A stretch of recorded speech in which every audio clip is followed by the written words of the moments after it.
Morning, everyone. How are we? Hope you're enjoying your weekend. Got a few people on already. Phil McCavity, she's going to be on this morning, mate. She's going to be on this morning. I'll tell you what, there's going to be a bit of biffo. There's going to be some disagreements this morning. And for all you people watching or about to come on, this is going to be a grown-ups conversation this morning. So if there's any kids on, don't let them watch. This one's not a camping Mr. Buckaroony fun family friendly one, guys. We're going to be talking about adult stuff this morning. If you get offended easily, don't watch. Apparently a few people on there have said, no, this isn't for me and I'm out. That's fine. That's fine. Not everyone's into politics and all this type of stuff, but everyone's got an opinion and everyone's entitled to have an opinion on this thing. If you've got a different opinion to me, that is fine, guys. That is fine. But don't get the shits when you don't agree with me, okay? Go and create your own channel and have your say on that. I'm going to tell you what I think this morning about what's happened. You know what we're going to be talking about. And there's clearly two sides here. The world is divided at the moment into two sides. I'm on one of those sides, and some of you people out there might be on the other side. That is fine, everyone. That's fine, and that's what we're going to do. Have a healthy discussion this morning about what happened. But before we get on to that, so I'll just say again, if there's kids watching, this probably is not one for them. And if you get offended by the F word, because I'm sure I'm going to drop it at some stage, if you get offended and you don't want to listen to adult type stuff, just go and get on with your weekend, everyone. This one's not about camping and fishing and all that type of stuff. Okay, this one's a growing up one this morning. So don't say, oh, you swore too much, Buck. Oh, I'm offended. Well, go and watch bloody Sesame Street or something like that, everyone. All right, I've warned you. Don't whinge. All happy for you to have a different opinion than me this morning. We're going to have a healthy discussion. Don't worry about that. It'll be good because I'm looking forward to seeing what other people think. And I don't want you to be influenced by me, everyone. Have your say. Have your say when we start talking about the subject. We're going to talk about a few other things first. Have your say, and we'll discuss it. We'll talk about it because just because I've taken a side doesn't mean it might not be the right side, okay? Indoor and Buck. No, I'm not getting into any. Well, I will be a bit later. Hope you're all enjoying your weekend. Hope you've bloody got a brew in hand. It's only 9:30 in Queensland. Way too early for a beer, guys. Way too early. So, yeah, Jared, we'll talk about that a bit later, mate. And I really want to hear everyone's opinion. And we'll get talking about it. It's a boy, oh boy, it was something that shocked the whole world, I think. What happened yesterday in that Oval Office, it shocked the whole world. Yeah, Gary Pye said he's got the popcorn ready. Yeah, get it. Mate, make sure you got a big bucket of it too. Yeah, Steve, exactly what Steve said. If you're a snowflake and you think you're going to melt, go away. Exactly. If anyone sends me a message and go, Buck, I was offended because you said the F word or whatever, guess what? I don't care if you're offended because of the stance I'm going to take this morning. That's fine.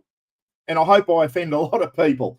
But if you're offended because I say the F word or you go, oh, my kids were watching, you've been warned, everyone. If your kids are watching, send them outside because this isn't a kid-friendly one. I'll tell you when the kids can watch. This ain't one of them. Anyway, Cambo, we won't talk about it yet. Let's talk about some other stuff because there is a lot of news. And I should make this Sunday morning thing a regular, and we'll do a weekly wrap-up of all the news that's going on. And before we get on to the Trump-Zelensky thing, everyone, some shit's happened overnight. One of them is, I don't know if you're aware or not, Roz is down watching basketball in Townsville at the moment. Alicia's in the final. Roz's granddaughter's down there playing basketball in Townsville. Last night, Townsville had an earthquake, everyone.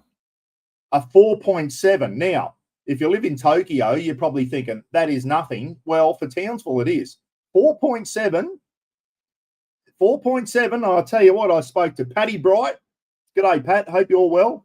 And Russ Longson, everyone. And Roz rang me straight after. She said, we just had a bloody earthquake here and everything. She said we're out. I looked at the pool where she's staying and there was bloody ripples and waves in the pool. I rang Russ. He said, mate, my whole house shook. He said it was bloody unbelievable. And Patty Bright sent me a message and said, holy shit, we just had an earthquake here, Buck. And then Mum rang me.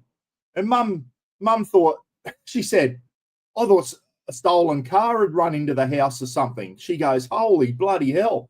She said, I went outside to see what it was. And she said the whole street was the whole street was out.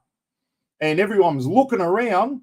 And someone said that was an earthquake because Mum said I had no idea what had happened. So yeah, Townsville had a 4.7 last night, and which is getting up there. It really is. So and it wasn't miles away. It was right in Townsville, guys. So the whole of Townsville felt it. So if anyone's from Townsville there, Pete McMurtry, you on? I haven't seen Pete's thing there. Pete's out Derrigan way, so that's where Patty Bright is. And Patty Bright said it went for about 10 seconds, mate. So, yeah, Goldie and Robbo felt it too, said it was huge. Yeah, how are you, lads? Thanks for tuning in. Yeah, so I remember many, many years ago on Goldie and Robbo saying it felt like an explosion. That's what Mum said, mate. She said, I thought a house ran into the car ran into the front of my house. She said it was seen. They said it was a 4.4, Ivan and Lisa. I saw some stuff they put a map up and they said it was a 4.7. So anyway, it was a 4 point something. Chrissy Anderson said the Cowboys needed a good shake-up. Yeah, maybe that's what they need under them. Although they beat the Melbourne Storm last week. Got a couple of good young players coming through, which is good. Yeah. We felt the earthquake in Newcastle when it happened in Taree. Yeah, I know, Steve. And the last real bad one we got was Newcastle. Remember the Workers' Club collapse and we had deaths and all that? I was talking to Bobby and Kim about that earthquake that happened. When was it? 89 or something? Don't quote me on that. But Newcastle was the last one I can remember. That was a bad earthquake where we had fatalities. I may be wrong on that, but I think yeah. Jack said we had water is wild and coming over the wall here at Urangan. Yeah, Jack, we're going to talk about the cyclone soon, mate. That won't be from the earthquake. That'll be from the Cyclone Alfred that's off the coast. So, yeah, Roz said, holy shit. That's where I was going. When I was a prison officer, guys, correctional officer down at the Townsville prison, Tuesday afternoons, we used to lock the crims down for the whole afternoon so we could do training. If you had training on, you go and do first aid training, shield training. Tuesday afternoon was our training day, so we used to lock the crims down. I had no training on this day, so I was just sitting in my unit, probably watching YouTube, I don't know. All the crims, 50 crims locked in their cells. And next minute, bloody like earth tremor. This is in Townsville. And then I could hear all the prisoners going, all yelling out from their cells.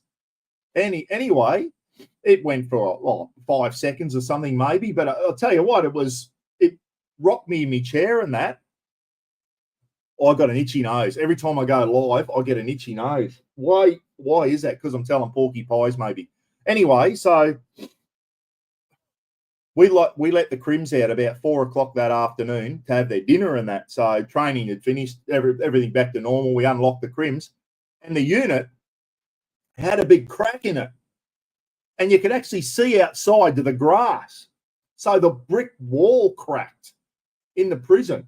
Anyway, a couple of days later, the whole bloody Q-bill box turned up, put a bit of Sikaflex in her. She'll be right. I thought the whole building was going to thing. Now, I have just what have I just expanded the screen. I lost all the comments. No. So, yeah, Townsville's had a couple of tremors now, everyone.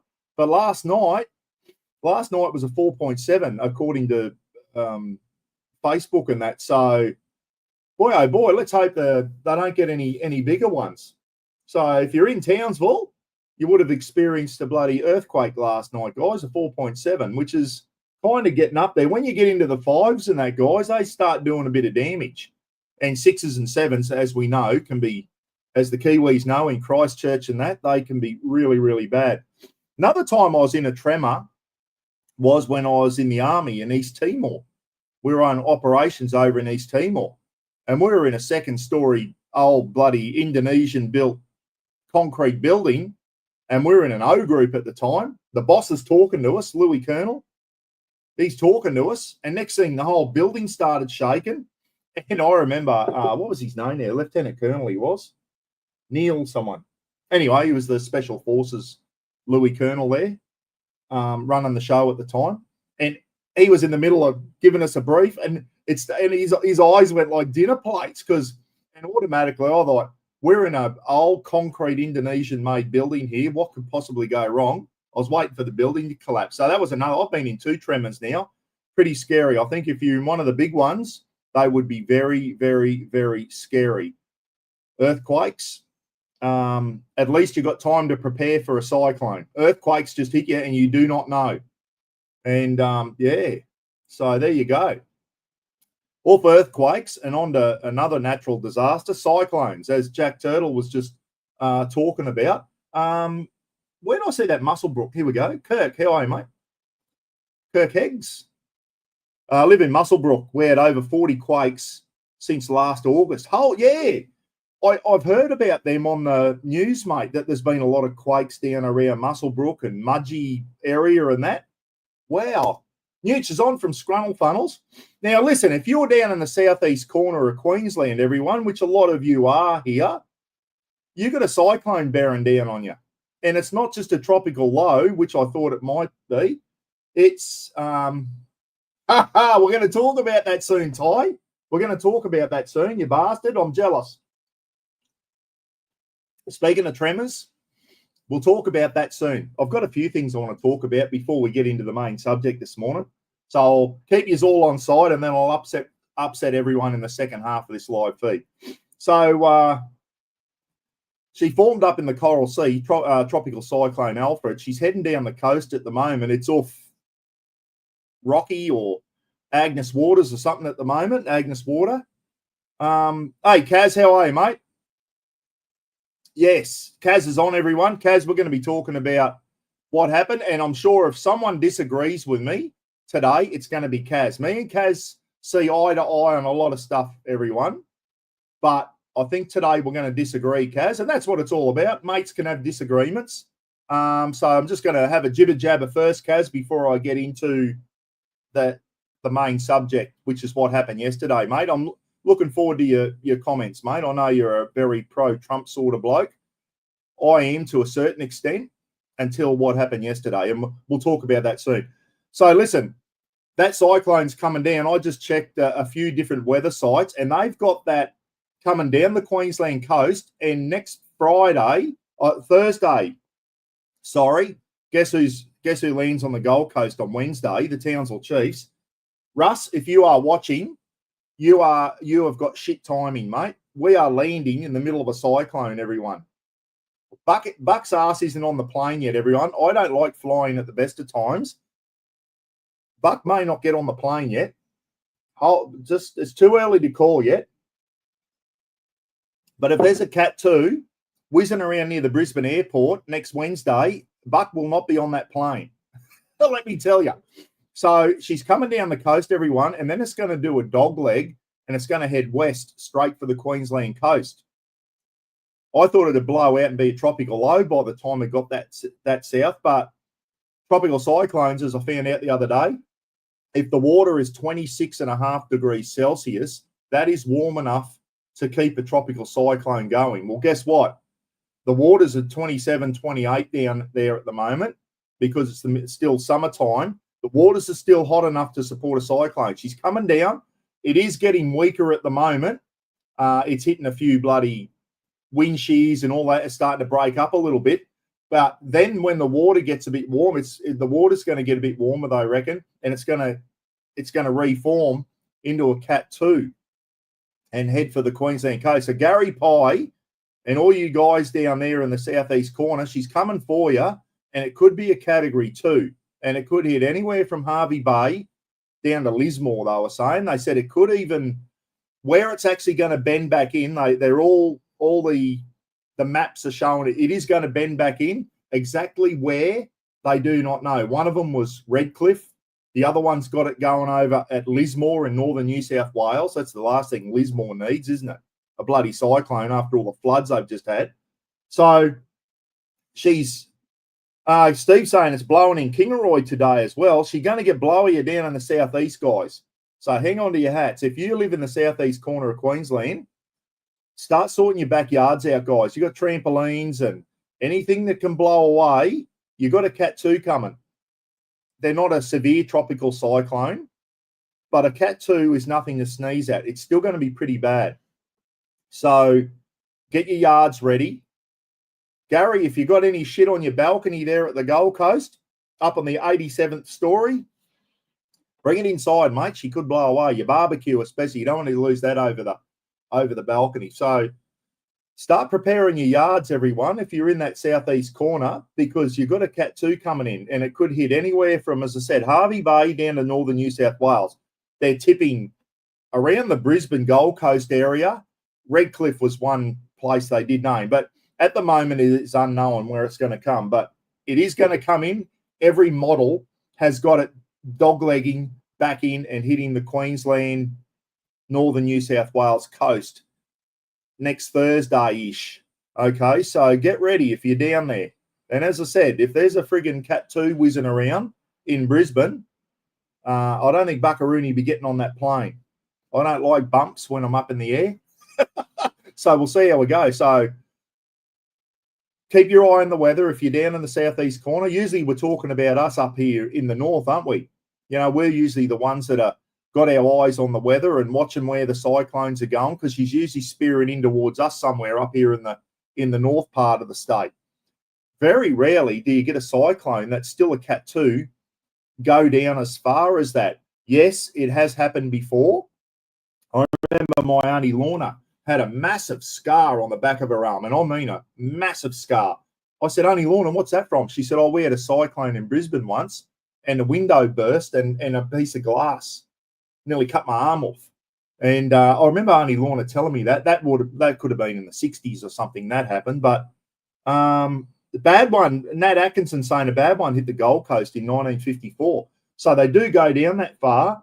And over on the west side, guys, cyclones go all the way down to the southwest. And as I said, one destroyed the Bustleton Jetty back in the 70s. So they do come down low. If the oceans are warm enough, cyclones can keep going, and that's exactly what's happening. Rob the Wanderer, hang on to your hat, mate. She's coming. Brizzy's about 30 years overdue for a cyclone. Well, it looks like you're going to get one, mate. You're going to get one, and a Cat 2 will still cause a bit of damage. It can still lift off roofs that aren't bloody cyclone rated and all that, mate. A Cat 2's nothing to sneeze at. If she gets the Cat 3, you've got big problems. Cat 3s are very destructive. 3s, 4s, and 5s, once they hit a 3, they become a severe tropical cyclone. I saw one where they said it could get to 3, but they're tipping it's going to come across as a 2. So let's hope not. Let's hope it pisses its pants and goes down to a 1 or a bloody even a tropical low. So we don't want a lot of damage there, because the only people who benefit out of that, well, there's no one really, is the builders, the tradies. I guess they get a lot more work, and we haven't got enough of them to rebuild everything, have we? So, and then what happens after that? Oh, you live in the southeast corner. Not only are you in a flood zone now, you're in a cyclone zone. We'll put your bloody insurance rates up, which is what happened to us after Cyclone Yasi in 2011. They doubled our insurance. And I mean doubled it. And back then, I was paying $170 a month for my house insurance. She went to $340 in one hit. It's a lot dearer than that now. It went to 340. They doubled it in one hit, though. Pack of arseholes. So they only need one event like a cyclone. Oh, a cyclone. You had a cyclone in 2025. You're in a cyclone zone now. We'll throw your insurance bloody premiums up. So no one wins out. Everyone loses. Yeah, it's Jennifer. We got a beautiful day here. We got blue sky and little wind up here in the north. No rain, which is good. Tell you when it did rain. I poisoned the other day. My neighbour, I'm looking after my neighbour's back paddock. He gets home today, and I got his poison out the other day and poisoned all the down the. He's got a pretty, few acres, and it pissed down rain that night, so the poison hasn't worked. Probably all rushed into the river and killed whatever fish are remaining. But anyway, so we've had earthquakes in Townsville. Let's hope Cactus Jacks is still standing, Kaz. Let's hope Cactus Jacks is not damaged from the earthquake last night in Townsville, a 4.7. We've got a bloody cyclone. If you're in the southeast corner, everyone, keep your eye on the weather stuff. I'm sure it'll start being on the news now. All your Brisbane stations and that are going to, because it's going to cross around the Brisbane area somewhere, they reckon. So be ready for it. Or a flood zone. Yeah, exactly right. Brisbane, certain suburbs of Brisbane do flood badly. We all know that. Kaz saying g'day to Jennifer G up in Bowen. Won't stand still. G'day, mate. How are you? Saying g'day. Hope you're all well. Let's do a few more shout outs. Keep everyone on side for now. Now, I had a few other things I wanted to talk about, and I cannot remember what they are. Now, probably the biggest news of the day is Fuller has sold the FJ, guys. Steve Fuller sold Steve and Annie have sold the FJ. I never thought I'd see that day, Steve. Adam shouldn't sustain the same as it crosses the coast down south. No, let's hope it blows its ass out, Adam. We don't want a Cat 2 crossing anywhere down there. Heavily populated. Cat 2 will still do a lot of damage, and you can guarantee there'll be a lot of bloody insurance claims going in. If it was a Cat 2 here, we'd just throw everything from the backyard in the shed and close the windows. That'd be it for us. When they get the 3s, 4s, and 5s up here, Yar starts doing one of them. I remember when Yarsi was coming in at us, and I had the radio on. We'd already lost power. I had the radio on, and they said Yarsi's heading straight for Innisfail, and it's packing 280.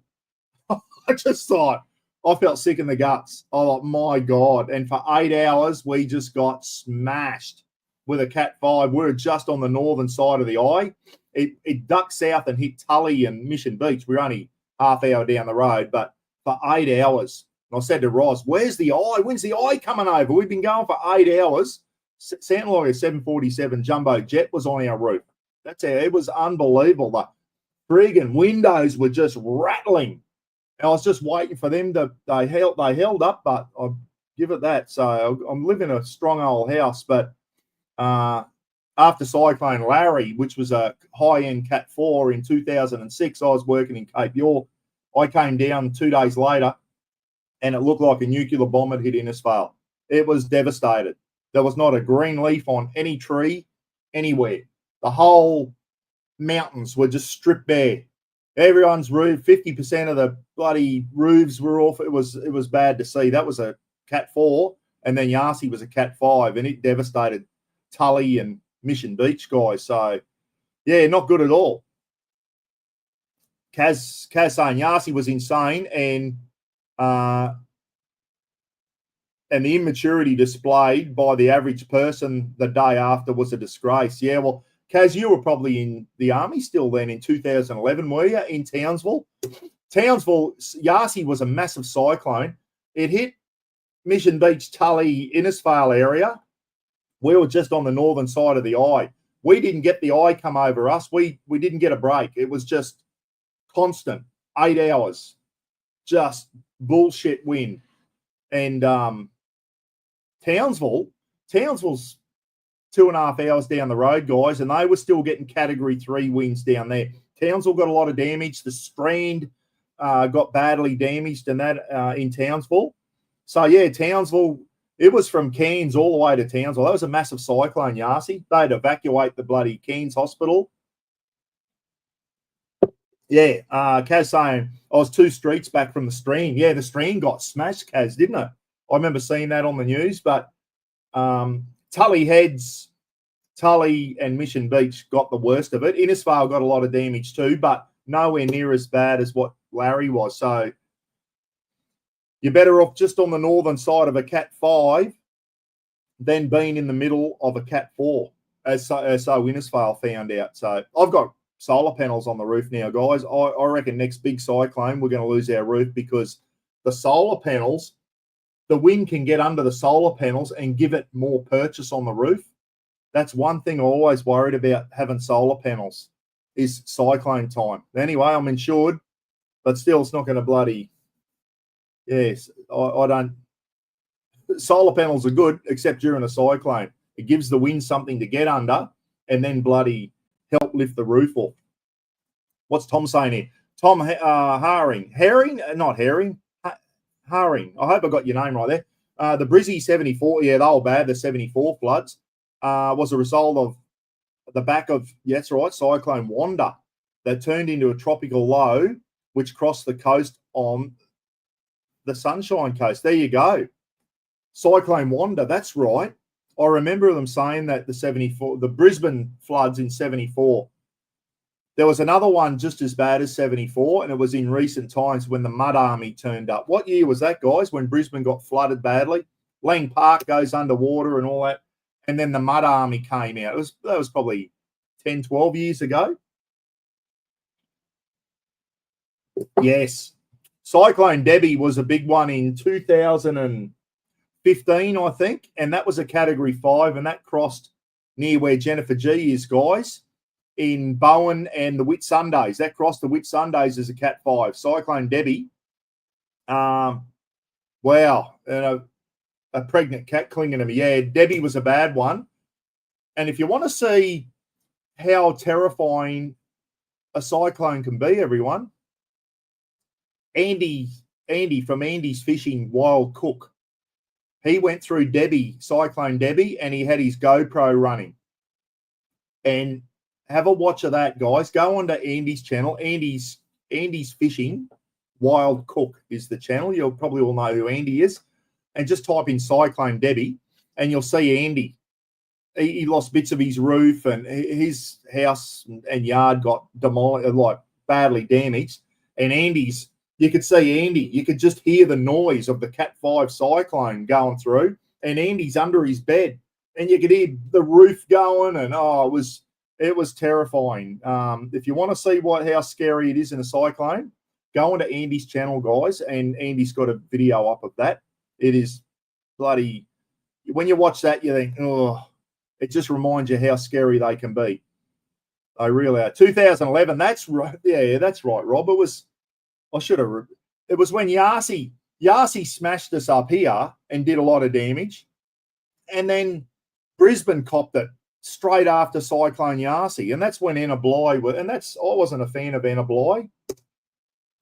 I thought she did a fantastic job during that, when Cyclone Yasi and then the Brisbane floods in 2011. I thought Anna Bligh, she stood tall during then and really showed what it takes to be a premier during that time. I thought she was fantastic, Anna Bligh. I didn't like her as a premier. She did thing, but that particular time, Rob, I thought Anna Bligh did a magnificent job. I really do. Yeah, Pat Ryan. Be ready for days, weeks without power, internet, and water, Brisbane people. As I said, get ready now, everybody. Get ready now, because if a Cat 2 crosses, you're going to have a lot of power lines coming down. You're going to lose power. You're going to lose your internet and all that type of shit. That's where you need a Starlink Mini and a Jackery. If anyone needs it, I'll bring it down on the plane. I'll bring me Starlink Mini down and me Jackery power thing so you can have internet. So get ready if you're in the southeast corner, everyone. Exactly what Pat Ryan's saying there, guys. Prepare for the worst, hope for the best. That's how we do it here in Australia. Prepare for the worst, hope for the best. Yeah, Jennifer saying Cyclone Debbie in 15, 260. Yeah. Jennifer said, poor thing. Saw the expression in a bird's eyes as it was blown away. Yeah, imagine imagine all the birds and the wildlife and that during those Cat 5s. The worst thing about Cyclone Debbie, it was very slow. It was a Category 5, and it was moving very, very slow. And my mate Liam, who still lives in the Whitsundays, said it just felt like it was there for a long time and would not go away. As I said, we got buffeted by Yasi for 8 hours. Debbie was a lot longer than that, guys, because it was so slow moving. Yasi was moving reasonably quick, but it was so big, we still copped it badly for 8 hours. It was still bad either side of that, but the real bad stuff was 8 hours long. It was bullshit scary. And as I said, you lose power. We're sitting here with the bloody candles going and a little walkie-talkie radio, listen to the news, and they said it's heading straight for Innisfail and it's packing 280. When it got scary is when they said, we've lost comms with Willis Island, which is out off the coast here in far north Queensland, out on the reef. Willis Island's been destroyed. And that's when I started not panicking, but going, holy shit, this is scary shit. So, yeah, start getting ready now, guys. Make sure you got drinking water.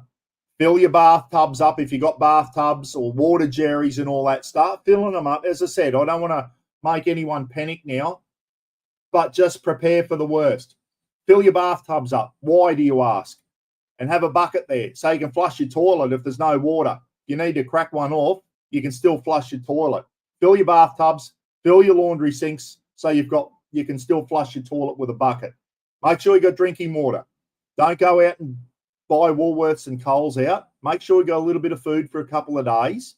All right. Make sure you get a little bit of toilet paper. Don't go out and raid the supermarkets and all that type of stuff. So just get ready for it, everyone. Make sure you got your torches are charged up.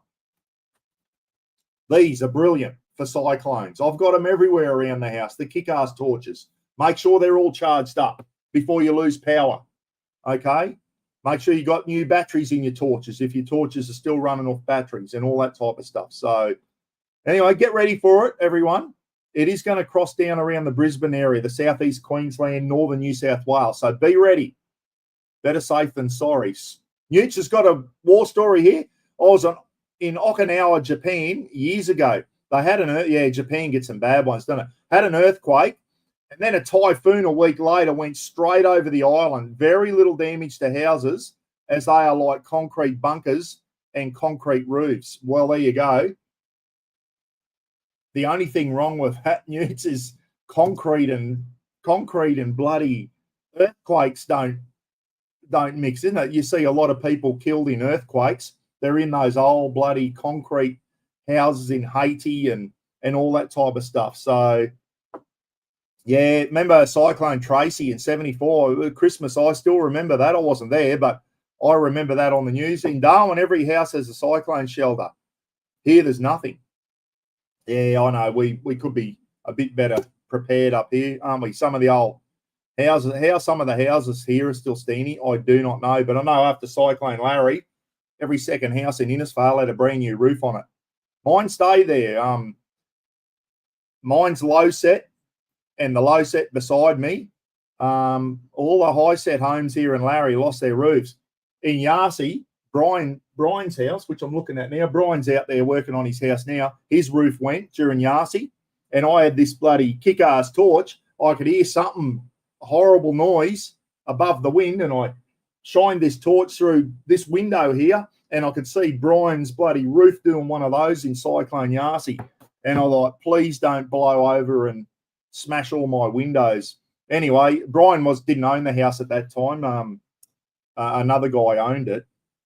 And, he lost his roof. The next day I called the SES and said, because the bloke who owned it lives up at Mount Garnet, didn't know he'd lost his roof.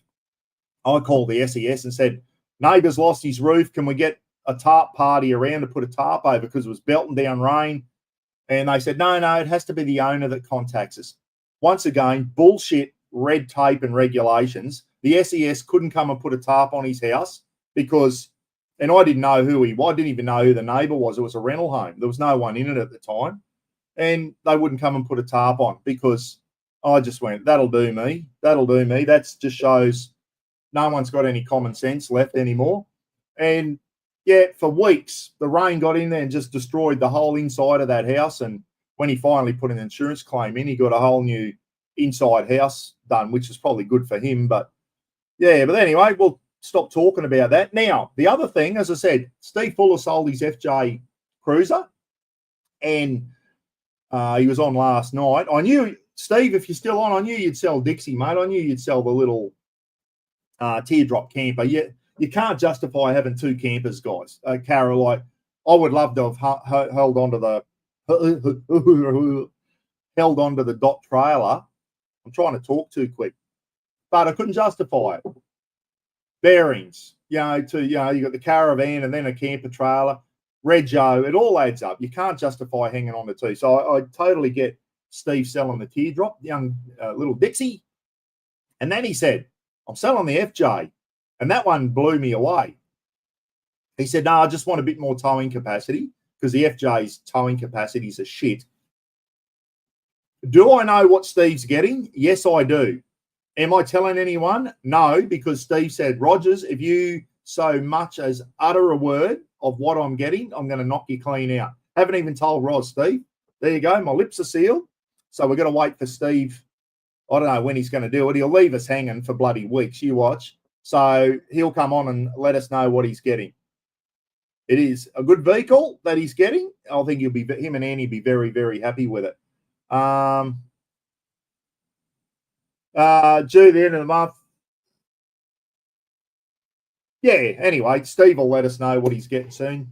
Get on to Soar Adventures, guys. Subscribe to him and he'll let us know what tow motor he's getting for Harry, his little chameleon bloody thing. Ty reckons you're getting a Lamborghini with a tow bar. Now, speaking of which, bloody Ty Fenwick has stolen my Ford Everest Tremor, everyone. I was going to buy that, Ty, and you stole it. Now, Ty, come on it. I said the other day, and Roz saw it too. She said, I wouldn't mind one of those Ford Everest Tremors, which is a Ford Everest, but it's had a suspension lift, off-road tyres, bash plate or something on the front. It's just been modded a little bit, better suspension and that to go further off-road. The Ford Everest Tremor. Okay, it's got the V6 turbo diesel in it, 600 Newton meters of torque, so it'll be fantastic. Same that's in the Ranger. So a great tow motor. So Ty, somehow, I think Ty's got something over the CEO of Ford Australia. I think Ty must have some photos of him in a compromising position, and he's gone, mate, give me a Ford Tremor or I'm going to release the photos. Ty's got something going on with Ford, everyone. Half his luck. So Ty, keep it out. He's got a thing coming out about the new Ford Everest Tremor. Now, Ty, this is where you come in. If they want it tested out in far north Queensland and they want someone to take it up the Cape York this year, let me know. If they want someone to put it through its paces up in far north Queensland, you know who they've given one to, and it pisses me off, Pat Callanan. Pat Callanan, because Ford's sponsoring. He is the most boring bloke I've ever met. I don't know. There's something that he's probably a nice guy, don't get me wrong. But he's all about the money, old Pat. He'll promote anything as long as they pay him. As long as they give him enough money, he'll promote it. I reckon Ford are better off with giving it to a bloke like Ty, who's actually a Ford fan, that actually loves Fords. Ty's got the big F-150 and he's got the bloody Raptor. He's a Ford man through and through. And I'd rather see Ty driving around in it than Pat Callanan, because you know Pat's only doing it for the money. So anyway, Ty, really looking forward to your thoughts on the Ford Everest Tremor, and tell Ford if they want to throw it on a truck and send it to far north Queensland, to let some diddly donk in far north Queensland hook the caravan up to it and put it through its paces on a camping trip, or even drive it up the Cape, not on the old telly track, wouldn't do the old telly track, but even tow the caravan up to Seisha and bloody Loyalty Beach and that this winter. and see how it goes. I reckon it'd be fantastic. Bloody, I know you'll put it through its paces too, Ty. But towing a caravan to Cape York, is there a better test for a vehicle? Be a good test for me caravan too, I suppose. Is there a better test for the new Ford Tremor than towing a caravan, a dual axle caravan on the Peninsula Development Road all the way to Cape York? It'll put it through its paces. Anyway, so looking forward to that, Ty. And as I said, I'm bloody, yeah, I know, Mr. That's what I just said. He's getting one, yeah, because Ford will be paying him a lot of money to promote it, mate, because he's got a TV show. Ford aren't just giving him one and go, oh, mate, can you promote this? These guys like bloody Pat Callanan, All for Adventure, four-wheel drive 24/7, they charge a lot of money to promote a product. They don't just get the product like me. If I get given that from Clayton at Kickass and go, Buck, test it out, and if you like it, give it a plug on YouTube. So I get that torch for free. Not that I did. I get that torch for free. And if I like it, I do a YouTube clip on it and I promote it. I go, hey guys, if you're looking for a really good camping torch, this is it here. I don't get paid for it. I don't get paid. I just get that item given to me. And if I like it, I give it a plug on YouTube. And that's how a lot of YouTubers and that work. I used to do a bit of that for Drifter and all that. As you know, guys, I don't do it so much anymore. But these big guys on TV and all that, I've got a couple of good stories, but I'm not going to say it, guys, because you can open yourself up for legal stuff. Bit of putrid stuff that went on behind the scenes with one of the big boys on that I just mentioned. And it was a bit unethical at times too. And I'd love to tell you the story, but I can't. I might get myself in trouble. But anyway, we won't go there. New Ford's just old Land Rover technology from when they own them. Yeah, I'll tell you what, the old Land Rover Discoveries are a nice vehicle.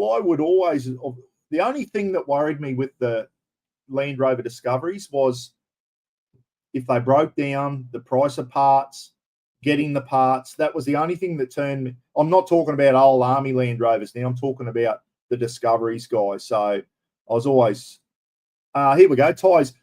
Ford had a media launch in Melbourne Thursday, Friday. I'll have a video out this week once the embargo lifts. I'll see if I can get a long-term loan from Ford. Mate, that'd be great to see, Ty, you putting the Everest Tremor through its bloody paces, mate. That would be absolutely fantastic. Looking forward to it. So was the media launch.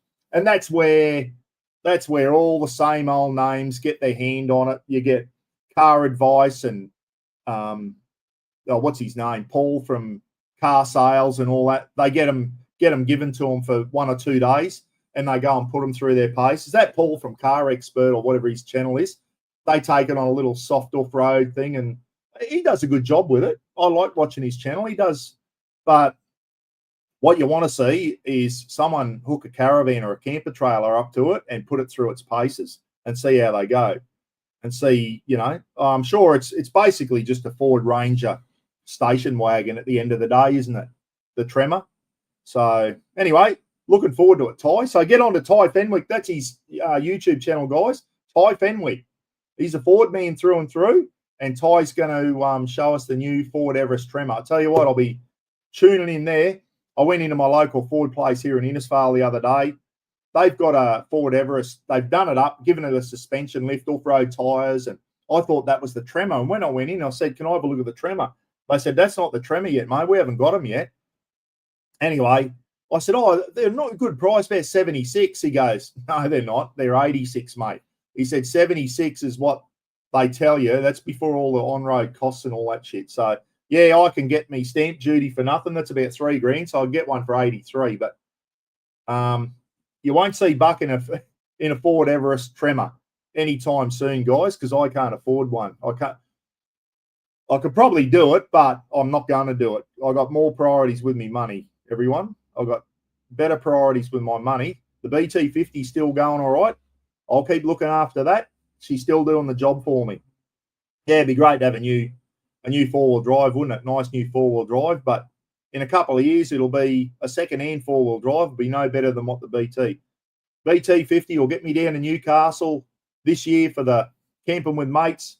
It'll get me down to Victoria in 2026 and back, towing a caravan. That's all I need. I don't care how fast it goes and how many bells and whistles it's got on it, as long as it gets me there safely, gets me down there and back. Yeah, righto, Big W. I know yous were all waiting. That's why a lot of yous are on here. A lot of yous I've never heard of you before, and yous are on here to listen to me have a rant about the main thing. So that's what I'm going to do. And I'll reiterate, guys, this could get a bit heated. A lot of people on here are going to disagree with me, and if you do, that's fine. But if you disagree with me, don't send me messages going, because I'll tell you to get fucked and go away. Because this is going to be an adult discussion, everyone. And as I said earlier, if there's kids on, get them out of here. If you get offended by swearing, turn off now and go and watch something else. Because we're going to talk about what happened in the Oval Office yesterday between President Trump, Vice President JD Vance. Doesn't that bloke have a first name? JD. What a wanker from a start. Anyone who calls themselves JD is a cockhead as far as I'm concerned. What's his real name? Does anyone know? And President Vladimir Zelensky from Ukraine. Now, you all know that since the Ukraine war started just over 3 years ago now, it's in its fourth year now, I've been watching that. A lot of channels on here. There's a lot of good channels that I've been watching what's going on, and it's something that interests me. The fact that it happened in the first place is terrible. We all wish it never, ever happened, but it did. And it's turned into an absolute horrible war. And one thing I agree with Donald Trump on is that the war's got to stop. I agree with him on that. And I take my hat off to him trying to stop the war. He wants to stop it. And I applaud him for that. And for those who don't know me from a bar of soap, I am not a Donald Trump basher, guys. I'm on the fence with Trump. I've said that all along. I'm on the fence with Trumpy. I like a lot of the stuff he does, but some of the stuff he does, I don't. And I call it as I see it. If he does something good, I say so. If he does something that I don't like, I'll say so. And some of the stuff he has done good is, and I've said it in some other stuff, is, for those who are new here, I don't normally do this type of stuff, guys. I'm into the camping, four-wheel driving side of things. But what happened yesterday, I think you got to bury your head in the sand. If you haven't stood up and gone, holy shit, that wasn't good, then you need to start taking your head out of the sand and have a look at what's going on. Because we're going to go on. I knew there was another subject I want to talk about. Remind me in case I forget, and that is the Chinese warship saga. I want to talk about that as well. But we're on the Trump thing now. We're going to talk about that. As I said, for you guys that may have come over from Kaz's channel, there's a few new names on here. I'm not a Trump basher. I'm not pro-Trump. I'm not anti-Trump. I'm on the fence, and I call it as I see it. Was I happy that Trump got in? Yeah, I was. I'm glad he got back in because I thought he stiffened the world up a bit. The way I see it, he's done some good stuff, and then he's done some stuff that I don't think a lot of people thought he'd do. He's come out of left field, and he's made a few funny decisions so far. The one of them is he got Canada offside right from the very start. Like, whether you agree with that or not, whose side am I on there? Canada's, guys. I'm on Canada's side every day of the week there.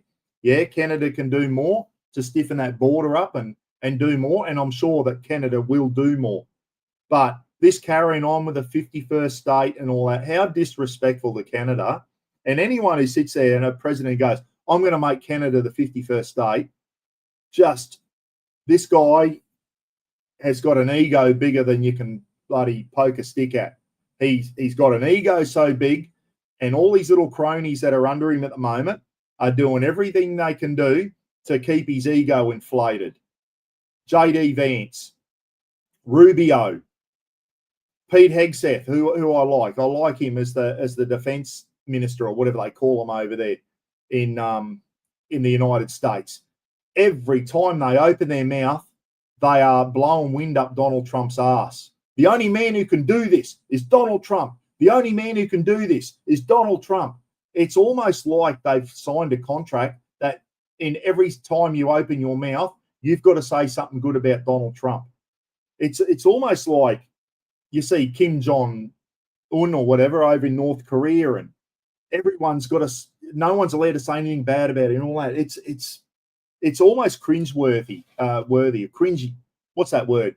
It's cringy when you see these guys under Trump talking about things, and all they do is blow wind up his ass. It's almost like they've got to keep his big ego inflated. I'm going to upset a lot of people, and I told you I would. And if you get upset, that's fine. That's what this is all about. James David Vance. There you go. We'll call him James David now. JD. Fucking JD.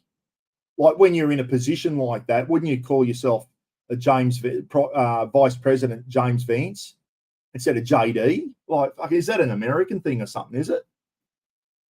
It's like me becoming the Prime Minister and wanting everyone to call me Bucko or something. Fucking hell. It's Prime Minister Paul Rogers, not Mr. Buckaroony. Oh, God, what are they going on about? JD Vance. Anyway, I'm going off subject there. Forgot what I was saying. There's one thing I've noticed in the last couple of weeks is every time, and it's almost like it's in a script for them. Rubio has said it. Hegseth said it. And JD Vance has said it. The only person who can stop this war is Donald J. Trump. They say it. It's like on repeat, and it's just getting too much. Is he the only person who can stop this war? Maybe. And the fact he's trying to stop the war is fantastic. I don't want to see this war go on. And I'll tell you what, people are saying Zelensky wants the war to keep going. Come on, guys. He's had enough of it. How many people has he seen? How many of his soldiers has he seen being killed over there? Ukrainians don't want this war to go on. They want peace. Anyone who wants to keep fighting a war, you've got to be mad, haven't you? They've had enough. They're never going to win. We know they're never going to win against Russia. They were the second most powerful military in the world at the time, Russia. The fact that they've held them at bay for 3 years is incredible. Absolutely incredible that they have held Russia at bay. Yeah, Russia's taken some land off them. They've gone into Russia as well in the Kursk region. Russia was supposed to roll into Kyiv within a week and take over Ukraine. Well, it didn't happen because the Ukrainians have got stones on them like that, and they fought back, and they've done a magnificent job. And I don't care what anyone says. You can't say anything bad about the courage of Ukrainians. Can you imagine if Australia got invaded by Russia or China? Like, I'd like to think that Aussies would step up and have a crack. But I don't know if we would anymore. I really don't. I don't know if we would. Ukrainians have been magnificent. The Ukrainian army has been absolutely magnificent to take on the second most powerful military in the world. And here we are, just started the 4th year, and they're still holding them at bay. Could they have done that by themselves? Absolutely not.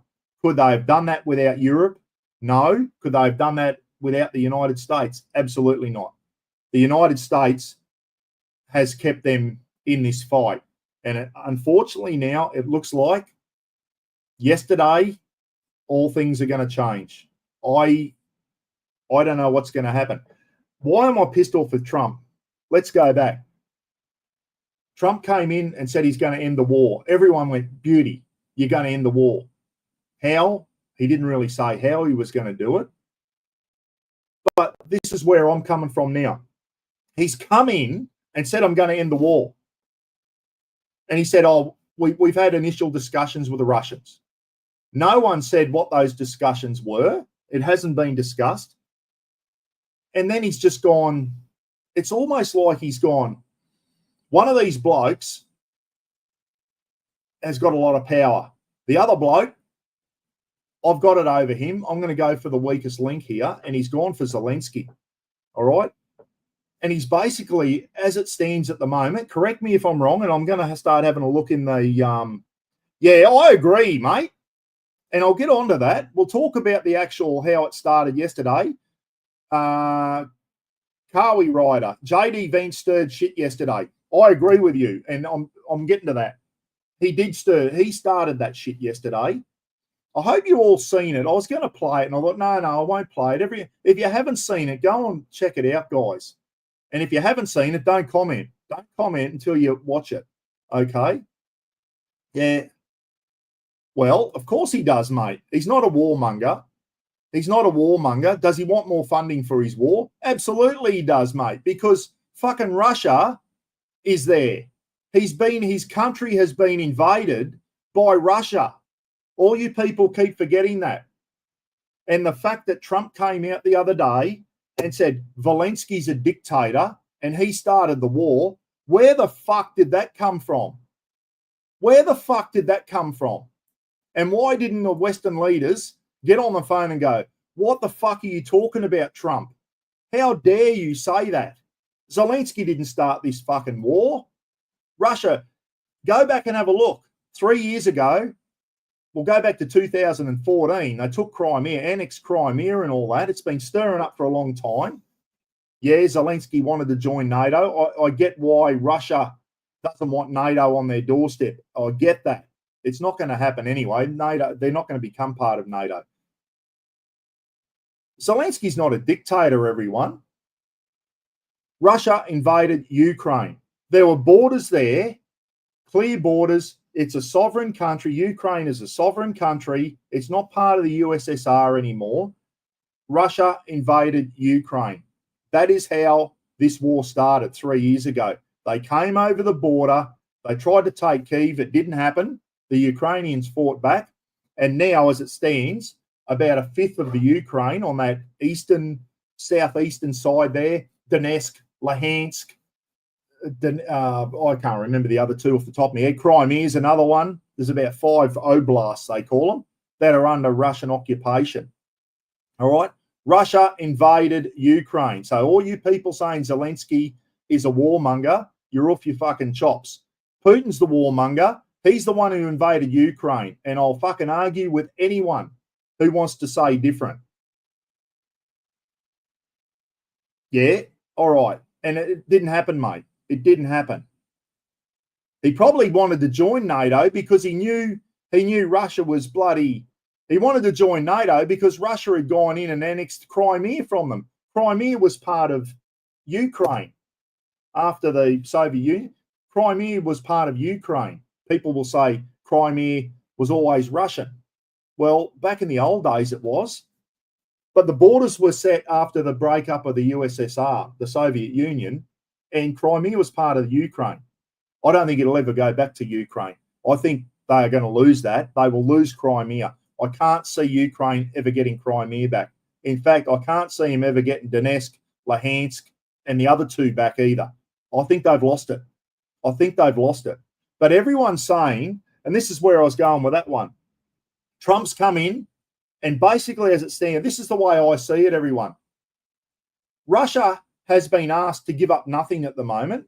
I think Trump's scared of Putin. That's what I think. I think Trump's as weak as piss. He's picking on the easy target. You know, you get a bully that goes in and goes, I'm going to pick a fight tonight. I won't pick that big bloke there. He'll probably knock me out. I'm going to pick that little bloke. I'll fucking beat him. That's what it seems like to me that Trump's doing with Zelensky. He's gone for the easy target. Well, guess what? The little fucking actor has got bigger balls than Trump, and he's bloody not letting his country go without a fight. All right? They're trying to screw him over. At the moment, Ukraine has got everything to lose. And Trump said, you haven't got any cards to play. Well, he has. He's still got Europe there, and I hope Europe steps up to the plate. But Zelensky can't just go in and go, okay, I'll give away Crimea and the other 4 there. Russia can have all that. Remember how many soldiers he lost trying to fight for his land? How many soldiers has Ukraine lost fighting for this land that they've lost to the Russians? And then Trump wants to come in and rape them of all their minerals, $500 billion worth of $500 billion worth of minerals with no security guarantee. How does that work? All Zelensky asked for yesterday, he was there to sign the minerals deal. He can see that the minerals deal will be a good thing, working in with the United States. But Trump has given him no guarantee of security. And that's what he's after. He's trying to keep his country and the people in his country safe. And that's what Zelensky's doing. People are going, he's a grifter. All he does is ask for money. Well, the Ukraine was never a strong military force to start with, guys. They got invaded by a massive military might in Russia. Okay, and let's go back a bit. Why was NATO formed? NATO was formed because of the aggressive behavior of the Soviet Union. This is when Ukraine was part of the Soviet Union and Estonia and all that, the Soviet Union. And I grew up in this era, guys, the Cold War. Growing up in the 70s, the late 60s, the 70s, and the 80s, right up until when the Berlin Wall came down. The Cold War was a thing. It was the whole of Europe was shit scared of the Soviet Union invading them. And then when the Soviet Union split up, everyone thought, okay, thank God Ronald Reagan was president at the time, said, Mr. Gorbachev, tear down this wall. Okay, and then Germany got back together. The Cold War, if you're old enough to remember it, it wasn't a nice time, guys. The world was always on the brink of nuclear World War III, and it was going to be nuclear if it started. It wasn't a nice time. It was called the Cold War, if you don't remember. And why was NATO formed? Because they were shit scared of the Soviet Union coming in. And it goes right back to World War II. General Patton, when they defeated Germany, he wanted to keep going. And he wanted to go Russia as well because he knew that Russia would become a problem. Soviet Union, I should say, not just Russia. The Soviet Union would become a problem, the communists. Well, guess what? I bet Patton's sitting there at the moment going, fucking told you so. I bet that's what he's saying. So Patton wanted to go through and keep going the Russians after he finished with Germany because he knew that they would become a threat. And they fucking did. They became a threat. And the Cold War started. If you don't remember, in 1962 or something like that, we're on the brink of nuclear war because the Russians or the Soviets put missiles in Cuba. Remember the Cuban Missile Crisis? That is the closest we have come to nuclear war that I know of. President John F. Kennedy was president at the time because Russia put nuclear missiles on the doorstep of the USA. So don't tell me that Russia and the Soviet Union, Russia was the biggest part of the Soviet Union, obviously, that they haven't been a threat. They've been a threat ever since the end of World War II. So history tells us that. So we fast forward now. Russia could be a great country, but they've got a friggin' dictator, ex-KGB person in charge of them. And don't tell me Russia has fair elections, everyone. Everyone who goes up against Putin gets killed or poisoned, which happened to the last bloke that went to run against him. He got poisoned and murdered. So no one can run against Putin. If you think Putin's not a fucking dictator, have another look at it. No one's allowed to run against him. And if they do, they put a big target on their back. All right? He's a friggin' dictator, if ever there was one. Just like Kim Jong-un in North Korea. He's a friggin' dictator. Russia doesn't have fair elections. They say they do, but they don't. No one's going to bloody go against him and his party because you don't survive as the last opposition leader. Yeah. Well, that's good, mate. And nor should you be. Nor should you be a fan of him. He's a piece of shit. He's a piece of shit. And this is where I'm going. And I'm painting the picture on Putin for people. There's people out there who think fucking Putin's as good as Trump. And I've seen American comments on I watch a lot of the comments in that. The amount of pro-Putin people out there is disturbing. The amount of Western people that have taken Russia's side in this, it is disturbing, guys. It is absolutely disturbing. So Putin's a fucking dictator. Make no mistake about it. And Russia invaded Ukraine. Fucking fact. If you want to dispute that, I'd be interested to see. You can say, yeah, he was worried about NATO going to his doorstep and all that type of stuff. I get that. But that's where diplomacy comes in there. You don't just invade another country. Let's go back. What happened when Iraq invaded Kuwait back in, was it 91? 1991, when Iraq invaded Kuwait. Well, fuck me. What did the US do? She was a full-on war. They went over Desert Storm 1 and Desert Storm 2. They went over, and it was, how dare you invade a sovereign country of Kuwait. That was all about oil, that one. The USA went over and dragged Australia and friggin' Great Britain and all its allies with it and get rid of Iraq. How did that turn out? We went over there because of weapons of mass destruction. There fucking were none. Yeah, we had to get rid of Saddam Hussein. He was another dictator, and went and got rid of him. Okay, so, and then you got Russia invading Ukraine, a sovereign country, and it was like, oh, fucking hang on a minute. That's one of the big boys is playing the bad guy at the moment, and everyone's just pissed their pants. And the only people who have had the balls to stand up against them is the Ukrainians. The Ukrainians have stood up against Russia, guys, and that is no mean feat. Europe, Australia, NATO, and the United States have helped out for the last 3 years, have been helping out Ukraine, giving them enough weapons to stay in the fight. Probably didn't give them enough. Should have given them more at the start, and they might have. But now Russia has certainly gained the advantage now. Ukraine's got a far smaller population than what Russia has. Ukraine is running out of men. A bit like World War One. It was like, which country runs out of men first? Well, guess what? It was Germany and Hungary and Bulgaria. It was the Axis side. They ran out of men first before the British the Allies did. That's how we won World War One. We had more men. And that's the only reason we won that one. It was a war of attrition. And that's what this is turning into too. A lot of people dying on both sides. Give you a thing, Russians are losing, dead and injured. They're losing well over 1,000 men, between 1,000 and 1,500 men a day. That's the Russians. You can imagine the Ukrainians are losing a lot as well. Okay? I forget what the population of Ukraine is, but it is a lot less than what Russia is. Russia's got a lot more people to choose from. So let's go into the conversation here. Let's get a few comments here, and I'll keep going.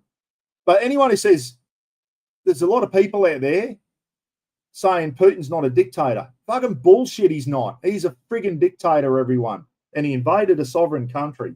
And if you disagree, you're going to disagree. You won't change my mind on that one. Well, the amount of money that's gone missing in Ukraine. Yeah, there is some corruption in Ukraine. There's no doubt about that.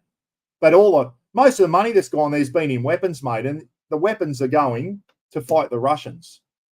That'll all be sorted out at the end of this, where the money's gone and all that type of stuff. Most of the money going into Ukraine has been in the form of weapons. Okay?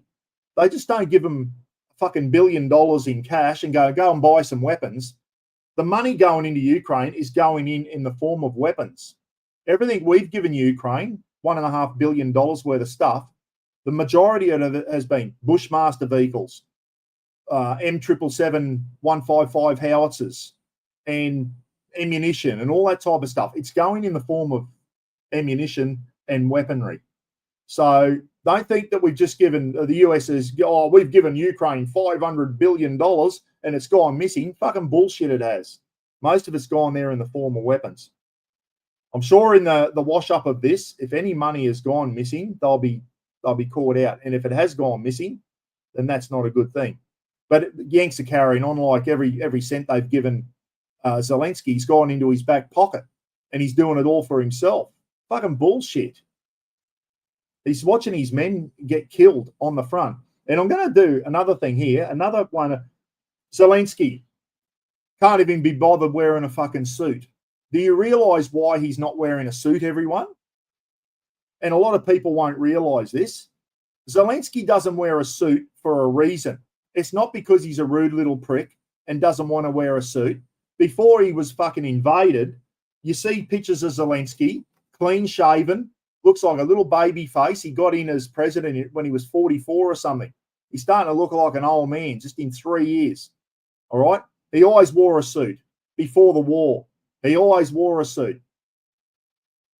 The reason he doesn't wear a suit now, guys, is because his country is at war. His soldiers are fighting in knee-deep mud on the front and getting killed every day against the Russians, artillery, drones, bullets, you name it, mines, and then their president's running around in a suit. It's not a good thing. Zelensky wears that shit because it is a sign of respect towards his soldiers. And when this war is over, and hopefully it will be soon, Zelensky won't be the president anymore. He'll stand down. I've no doubt about that. He's not wearing a suit, and it's a statement.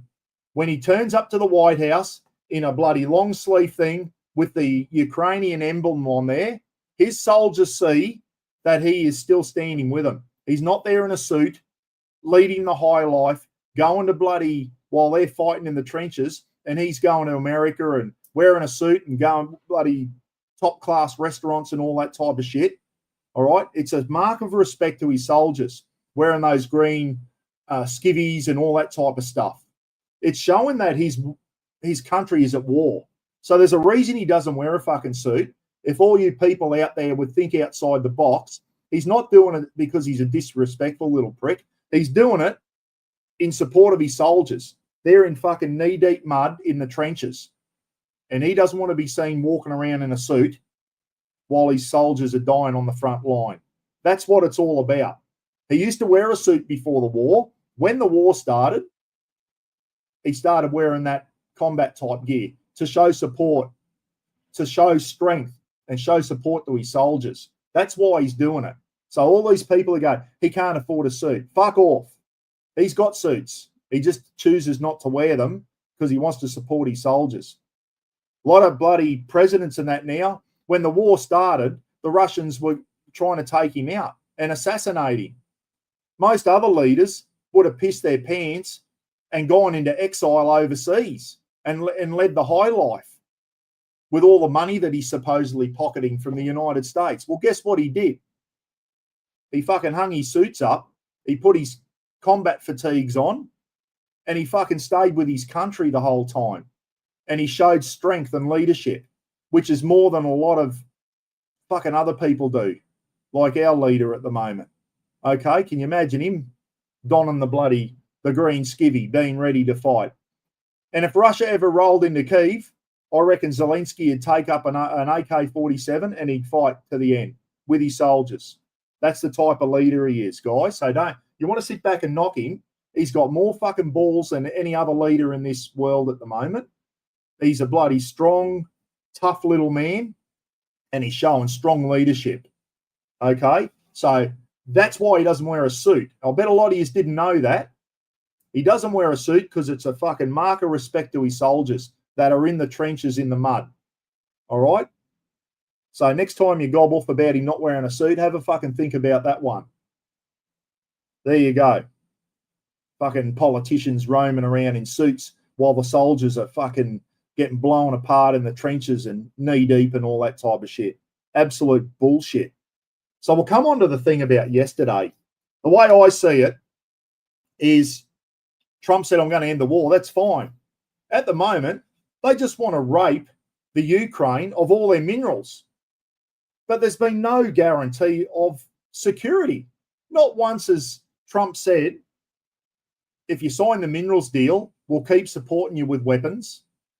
We'll keep supporting you right up as far as it goes. No security guarantees. Just sign the minerals deal.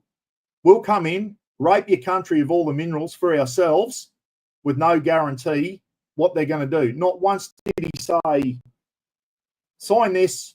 Trump said, I'll sign this. Putin won't dare fuck with you while we're in there. Well, there was nothing. That's what Zelensky was saying. Where's our guarantee of security if I sign this mineral deal? There was none. The Yanks didn't give them any. There was no fucking security guarantee in there, guys. That's why the minerals deal. Zelensky went over there and was going to sign the minerals deal yesterday. He said that. But they couldn't give him a guarantee. And Zelensky probably was sitting there thinking, I won't say what I was about to say. It's Zelensky was knew he was about to get the rough end of the pineapple there if he signed that deal. Okay, and yesterday, if you watch the whole, and I was watching it live, I was watching the whole thing live, and it was a really good conversation for about 45 minutes. There was a couple of times that Zelensky and Trump disagreed, and oil. Now, I don't know, has Ukraine got a lot of oil, Wild Track? I'm not sure. They got a lot of rare earth minerals, which is what Trump wants. Okay, and even Zelensky can see that if we've got Americans mining in our country, it's going to bring us growth. The Americans can get some of their money back. Yeah, it's going to help America, and it's going to help Ukraine as well. The funding from the mining is going to help rebuild Ukraine. That's fantastic. But Trump has forgotten one valuable thing, or one important thing. There's still a fucking war going on, everyone. How is Trump going to stop Russia fighting this war? No one said it yet. No one has approached Putin and said, what are you going to give up, mate? What are you going to give up? Ukraine will no doubt give up what that little part of Kursk that they've taken over. Surprises me, Russia hasn't, and North Korean troops haven't been able to push them out of there. They're still up there in Kursk. They're tough bastards. Why isn't Trump on the news saying, I've been on the phone to Putin. This is what I've said to him. I've asked him to give up this, this, and this. Not once have we heard yet what Russia is willing to give up. Is Russia willing to give up Crimea? I bet they're not. Are they willing to give up Donetsk, Luhansk, and those other two? Are they willing to give up any of it? No one at this stage has said what Russia, if at all, they're willing to give up anything.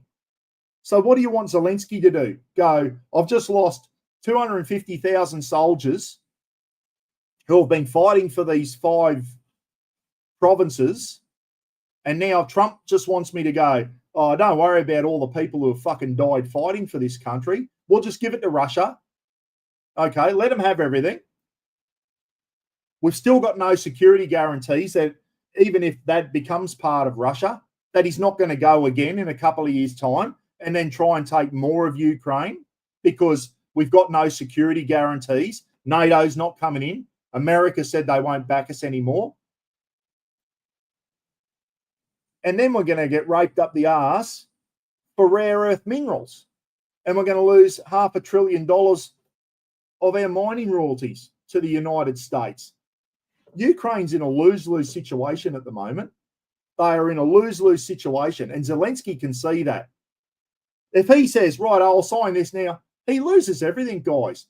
What did all those fucking hundreds of thousands of Ukrainians that are dead fight for? If he just gives up Ukraine now, all that Russian-held territory, and he gives all these minerals to the US, what does he gain out of that? And he's still got no security guarantees. Who's to say that in 2 years' time, Putin won't start his shit again and go, we'll take another fifth of the country. We'll keep going. We'll take this oblast and this one and that one. And next thing you know, Russia's just outside Kyiv. You can't have that. Ukraine, and yesterday, Zelensky, you could see him going, hang on, I'm getting fucked over here. And that fucking muppet J.D. Vance, and someone said it earlier on, J.D. Vance started that shit yesterday. He's not a warmonger, mate. He's not a warmonger. To grow his personal real estate empire, yeah, righto. I disagree with you, mate. I disagree with you. He's not a warmonger. He wants the war to stop. He wants his fucking country back. And all you people going, he's a warmonger. Why aren't you on there? Mitchell, why aren't you on there going, Putin's a fucking warmonger? He's the one who's invaded Ukraine. He's the one bombing civilian fucking towns and cities and bombing bloody civilian infrastructure in the middle of winter so that Ukrainian civilians don't have fucking heating during winter over there. Why aren't you on there saying Putin's a dictator, mate? Zelensky's not a fucking dictator. You're full of shit. He's not the dictator. Putin is. All right? I'll disagree with you on that one. Absolutely. And they're going, oh, all the money's gone into Zelensky's back pocket. All right. I disagree with that too. He's still over there in Ukraine. He could have fucking taken his money and run by now and gone into exile in friggin' Argentina or something and left his country to it. He's still there. He's still there in his bloody green skivvy, fucking supporting his country. And anyone who says different, I'll disagree with you. So yesterday, the conversation's going all right for 45 minutes. There was a couple of times there where Trump and Zelensky disagreed, and Zelensky went, no, and they had a little bit of a smile at each other. They respectfully disagreed with each other several times. That's fine. That's fine. Macron disagreed with Trump the other day too and pulled Trump up and said, no, that's not right. I forget what it was now, but Macron disagreed with Trump. They were a bit more diplomatic. Another one, before I keep going, one thing that didn't help yesterday is Zelensky's English. It's pretty good. But I think the language barrier got in the way a bit yesterday. I don't think Vance and Trump, you could see what Zelensky was trying to say, but his English is his third language, everyone. Zelensky was struggling because of his lack of, his English is not as good as mine, for example. Almost as good, but not. He was having trouble getting his point across, okay, in English. And a couple of times during the TV interview yesterday, I had to look at someone and go, what's that word mean? He's not fluent in English, everyone. So I think the language barrier came into play yesterday. I've seen a few other people say that as well, that Vance started that off yesterday. Everyone's saying Zelensky did. And I wish I should have it up here.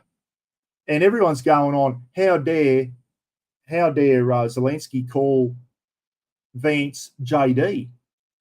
Well, they obviously have a relationship with each other before this happened yesterday, behind closed doors. I'm sure he calls him Vladimir and JD. I'm sure they're on first after the initial, Mr. President, Mr. Vice President, then it goes to first name behind closed doors.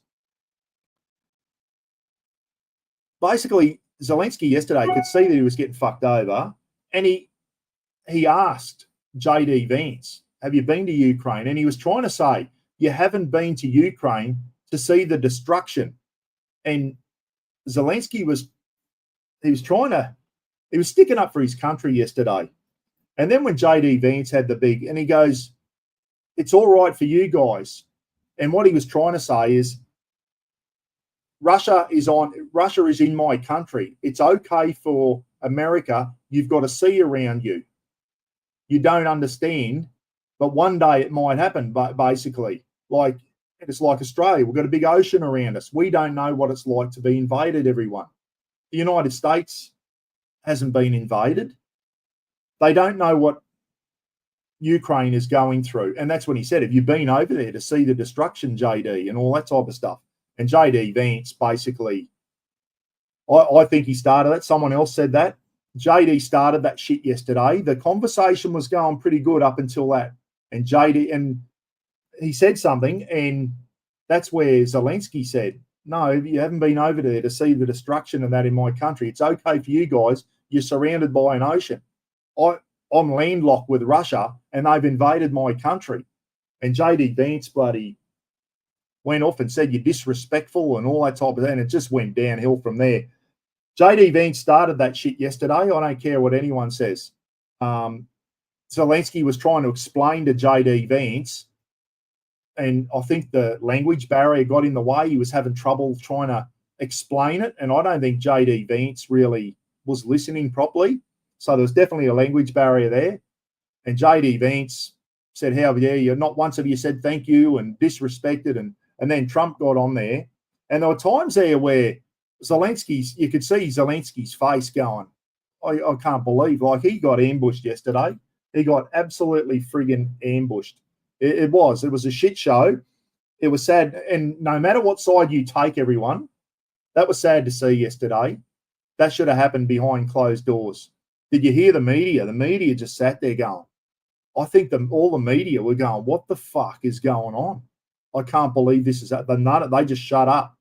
They could not believe how south that went so quickly. And I'm on Zelensky's side here, everyone. I think the language barrier. I know he comes. Some people say he comes across as he's not thankful. He said thank you to the American people numerous times. He's there. He's fighting for his country's survival, everyone. People go, he's just trying to bludge off America. He knows that he's got to be there. He needs American weapons and support and European weapons and support, or his country's gone. His country is gone. And it probably will be gone soon. We'll get onto that soon. Now that America's pulling out, it's looking bleak for Ukraine now. And I'll tell you now, if Russia gets in there and takes the whole of Ukraine, he definitely won't be getting his fucking minerals then. Okay? What has Trump done to stand up to Putin so far? He hasn't come out and said anything. I reckon Trump's as weak as piss. He should be pulling Putin on. At least Joe Biden might have been a senile old prick. At least he fucking pulled Putin on and said and stood up to him. Trump hasn't stood up to Putin at all yet. It's almost like he's taken Putin's side because he kind of he's a strong leader, and it's almost like it's a fucking bro club. The way they ambushed Zelensky yesterday was horrible to see. And I'm not the only one who thinks it. I know a lot of Americans are on Trump and JD Vance's side yesterday. A lot of Australians are. And the Democratic Party, the Democrats, they are disgusted.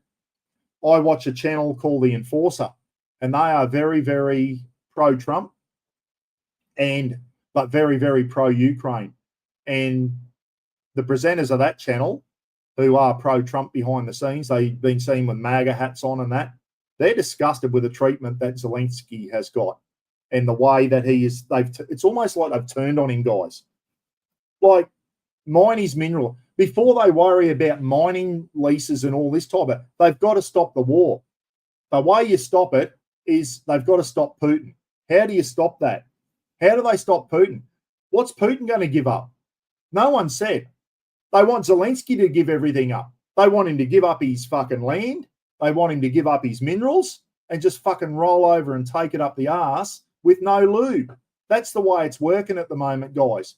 What is fucking Putin giving up? Nothing. He's given up nothing at the moment. Ukraine's got it's not going to become part of NATO. Even some European leaders have said that. It's not going to become part of NATO. He's got no security guarantees at the moment. And what he was trying to say yesterday to JD Vance, and this is when it went south, he was trying to explain to JD Vance that we've signed a ceasefire in 2019, and guess fucking what? It didn't hold. Putin didn't agree to this. Is because of the 2014 when they annexed Crimea and all that. Well, there was 5 years of, once again, the Western world didn't step in and say anything then. They just let it fucking happen because no one was going to stand up to Putin back then in 2014 when they annexed Crimea and some parts of Luhansk and Donetsk and all these other oblasts or provinces. Yesterday, and then he was saying to JD, he said, JD, they didn't stick to the ceasefire and they won't do it in the future. They won't do it. He said, it's okay for you. You're surrounded by water. They won't stick to a ceasefire. And that's when JD Vance splintered and said, oh, you're being disrespectful and all that. And it just went downhill from there. And then Trump got on his fucking soapbox. And Zelensky stood up for himself. And you know what? Trump's got such a big fucking ego and he's surrounded by all these arse lickers that do nothing but blow wind up his ass. Okay? Zelensky stood up to him yesterday and he didn't fucking like it. He didn't like it. And you could see Zelensky, it was like a sheep that had been fucking thrown into a lion's cage. Well, guess what? He fucking had a set of horns and he tried to bunt back and tried to fight back a bit. And they didn't like it. JD Vance and Rubio and Trump, they didn't fucking like it because he stood up to him. Probably the only time a Western leader has actually stood up to him. Zelensky was trying to explain that in 2019, Putin didn't agree a ceasefire that had been signed on paper. And he was saying that you can come in and mine your minerals and have a ceasefire and that, but in 2 years' time, it's going to fucking start all over again. What security guarantees have we got? None. No one's given Ukraine fucking any guarantee of security. And I think they're going to lose their country, guys. And then we'll have problems. Then Europe will be pissing their pants when Russia comes rolling into Kyiv. And then you've got Poland and all these other fucking countries bordering Ukraine. Okay. Then people will really be pissing their pants. So I just think yesterday was a disgrace. I think some people saying Zelensky was being rude to them. I think the language barrier didn't help. I've said that a few times now. But he got fucking ambushed yesterday. I don't care what anyone said. He got bullied, and Trump, instead of going for the big guy who's in the wrong, he's going for the little fucking guy. It's like the bouncers in a pub. The fight breaks out, and the bouncers go, oh, fuck it. The big bloke threw the first punch then, but the little bloke's fucking, oh, I'll throw him out. That'll be easier for me because I won't get a smack in the teeth. I'll throw the little bloke out. Well, that's what Trump's doing. He's gone, oh, fucking Zelensky's an easier target here. I'll fucking pick on him. Well, guess what? He's fighting back. He's got more balls than anyone, Zelensky. Now, I've had my say. I know a lot of you out there are disagreeing with me. That's the way I see it. And that's the way every fucking leader in Europe is seeing it at the moment. If you've been on, I follow another channel, and he went through Twitter or X yesterday. Every European leader has shown full support for Ukraine. Not one person in Europe has come out and said, yeah, we agree with Trump. He's in the right. And here you go. You know, I'm fucking anti-elbow. I don't like our Prime Minister. I think he's as weak as piss.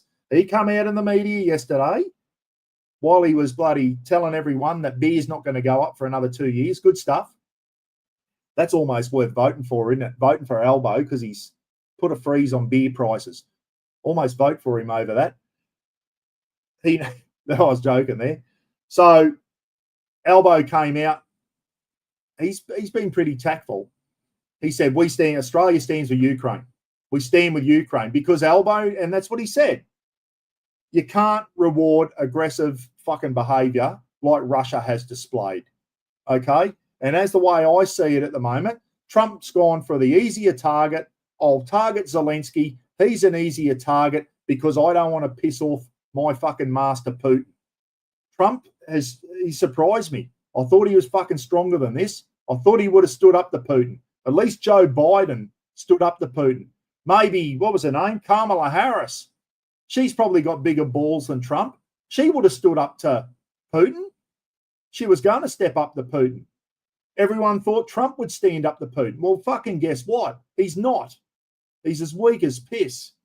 They've had some fucking meetings in there. Rubio and them have gone into some, oh, yeah, I bet I know what's fucking taken place there with Rubio and that, the Russians and the Americans. Yeah, hey, guys, just stay put. We'll fucking, we'll hose over. We'll go for the easy target. We'll get Zelensky to do everything. He'll fucking do everything we ask of him. And then we'll come in and you can have all that fucking land. We'll have all the minerals. And then fuck Ukraine. They'll get nothing out of this. Well, guess what? Zelensky's fighting for his people, everyone. And I fucking take my hat off to him. He's a tough little prick. And anyone saying he's pocketing all the money, bullshit. He's still in that country. He's still supporting his fucking soldiers who are getting killed everything. And Ukrainians are tough people. They're not going to lie down and let Russia have their country. They're not going to let Russia have their country. So where do we go from here? What happens? I'd love to see what you think. Yeah. Money has absolutely been, money has been sent to Ukraine, but most of the expenses are in weapons, mate. Most of the expenses are in weapons. Well, where is it, Big W? Where's all the money? Show us where all the money is. You're just going off what the fucking media is saying and what Trump and all the fucking Americans are saying, mate. Has anyone got any proof that Zelensky's pocketing all these billions of dollars? He's just going off what the fucking media has said. If it comes out after the war and Zelensky's bank account's got billions in it, then we'll know he was he's an actor acting. He's doing a good job, mate. He might be an actor, but he's got bigger balls than most people have, and he's still there. He could have fled that country long ago when the Russians said they were going to assassinate him and they had people trying to take him out. He fucking stayed there in that country, put his green skivvy on, and he's still fighting with his troops, guys. He's still leading. He's a bloody leader, and he's not giving his country up without a fight, nor should anyone. And all you people out there that are fucking knocking Ukraine, I'd fucking hate to be in the trenches with you guys if Australia ever gets invaded.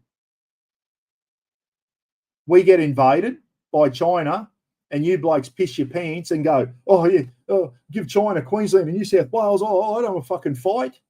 Well, guess what? And then they had the audacity yesterday, JD Vance, to say, you're pulling civilians off the street to make them go in the army.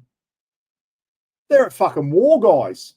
You shouldn't have to pull people off the street to make them go and fight. And there's a lot of Ukrainians out there that are on YouTube. One of them's called Anatoly or something. He's a Ukrainian. He's on there doing fucking gym pranks and all that, making millions on YouTube, doing gym pranks and being a power.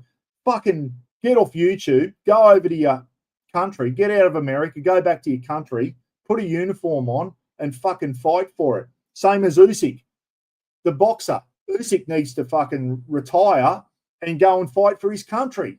Not with gloves on, with a fucking AK-47 in his hand. All right? You shouldn't have to take people off the street to go and fight. Remember World War I, when we weren't even being threatened? Aussies just lined up to go and fight for their country. We weren't even being threatened then. World War II happened.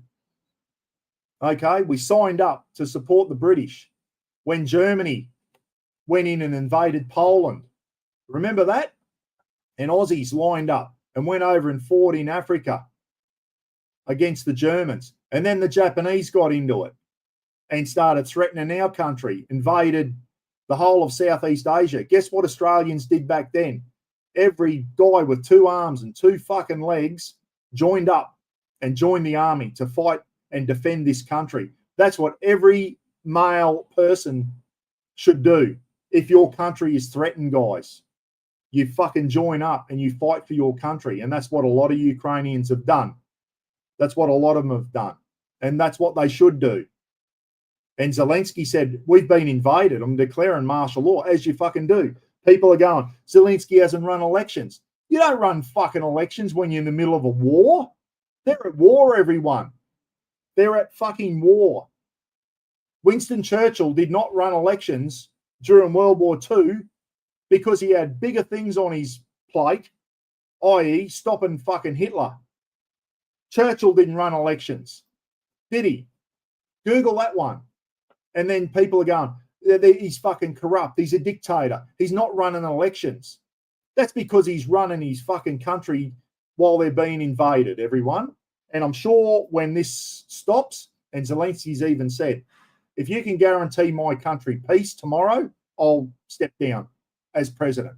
He's not a fucking dictator. Dictators don't say that they're going to step down. Dictators say that they're going to keep going and going and going and going. And no one will ever vote me out. And if anyone goes against me, I'll fucking kill them. Absolutely what Putin's doing. Anyone who goes against him seems to have a hot dog and it's got poison in it or something, which is what happened to the last opposition leader there. So Putin is putrid and Zelensky's got swingers on him bigger than any other leader in this world. And he is a bloody little bloke with a big heart and he's going. And I refuse to believe he's corrupt. I think he's doing a magnificent job. Don't get me wrong. There's probably some corrupt pricks there. Most politicians. I'm sure that some of the money, and I see where you're coming from, and if any of that money isn't getting to where it's supposed to, and after this war they find out that Ukrainian politicians have been pocketing that money, then they fucking deserve everything that's coming to them. I agree there. But at the moment, Zelensky is fighting for his country and he's standing with his troops and he's standing with his people. And at the moment, fucking he's being left to hang out to dry. I used to be very, very pro-American, everyone. Very pro-American. Probably still am. But the last few weeks, I've fucking disgusted. Absolutely disgusted in it. Here they come. I'm not checking messages yet, everyone. You can message me. I'll check them later. I'm disgusted in the USA at the moment. And I know I've got a couple of Yanks that follow me and I'll probably lose friendships over this. That's how I feel at the moment. I'm absolutely fucking disgusted in the behaviour of Trump and Vance. Okay? I just think Trump needs to come back a bit more. He's targeting Zelensky. Come back and put a bit of heat on Putin. What heat is being put on Putin at the moment, everyone? Can anyone fucking tell me? What heat has the USA put on Russia at the moment? Fucking none. None that I've heard of. Peace through strength. There's no fucking strength. He's using all his strength against.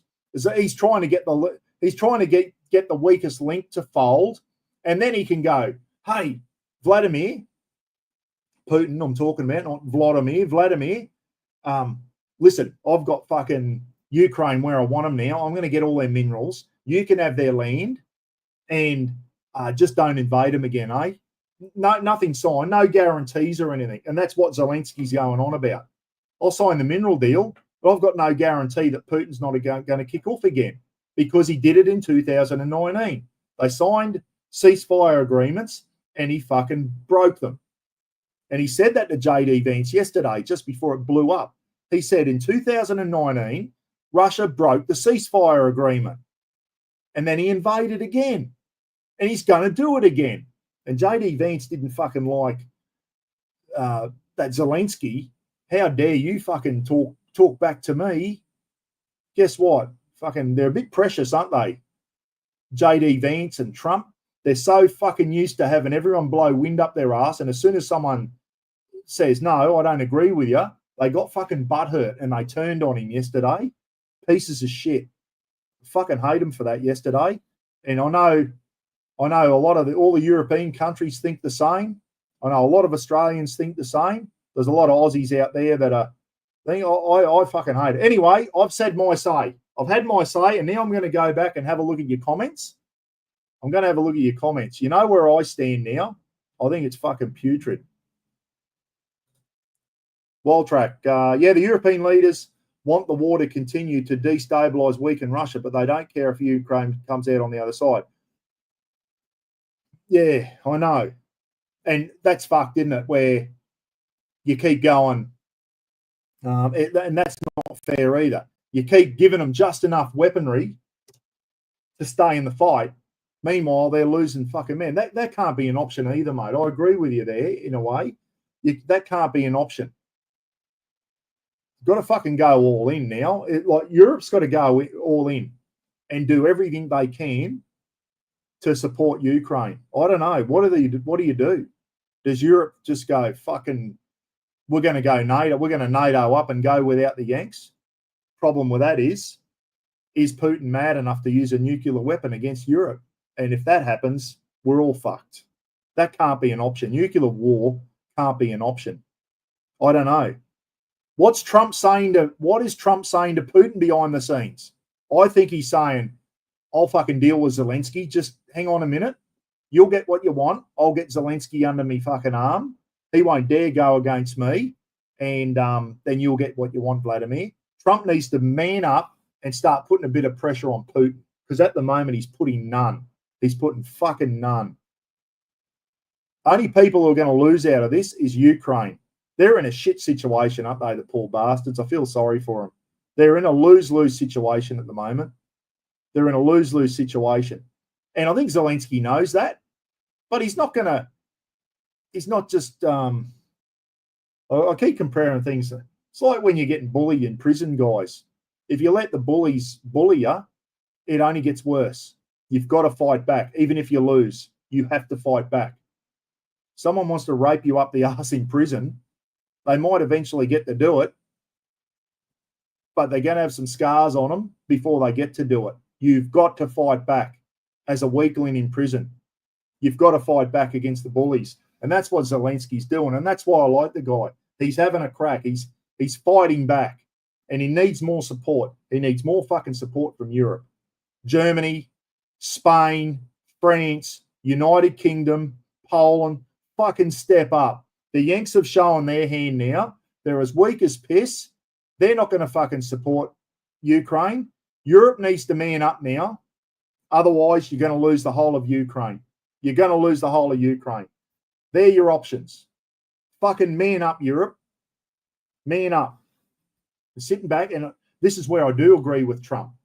I do agree with Trump, where Europe has been sitting back all these years during the Cold War thinking the fucking Yanks will save us. And that's the same as Australia. We're sitting back here with a piss-weak defence force. The Yanks will fucking do it for us. The Yanks will sort it out for us. Well, guess fucking what? Now that Trump's in, they won't. They've shown their hand. They've shown it that they're in it for themselves. And I do agree with Trump when he goes, Europe, you've got to fucking man up and start spending more on defence and defend yourselves. I agree with Trumpy on that one. I really do. And he's called him out. Good on him for that. I agree with him on that. But I think what he's done to Zelensky is fucking putrid. I think it's putrid. I'm all for Trump going, Europe, you need to fucking step up to the plate. We're going to step back a bit.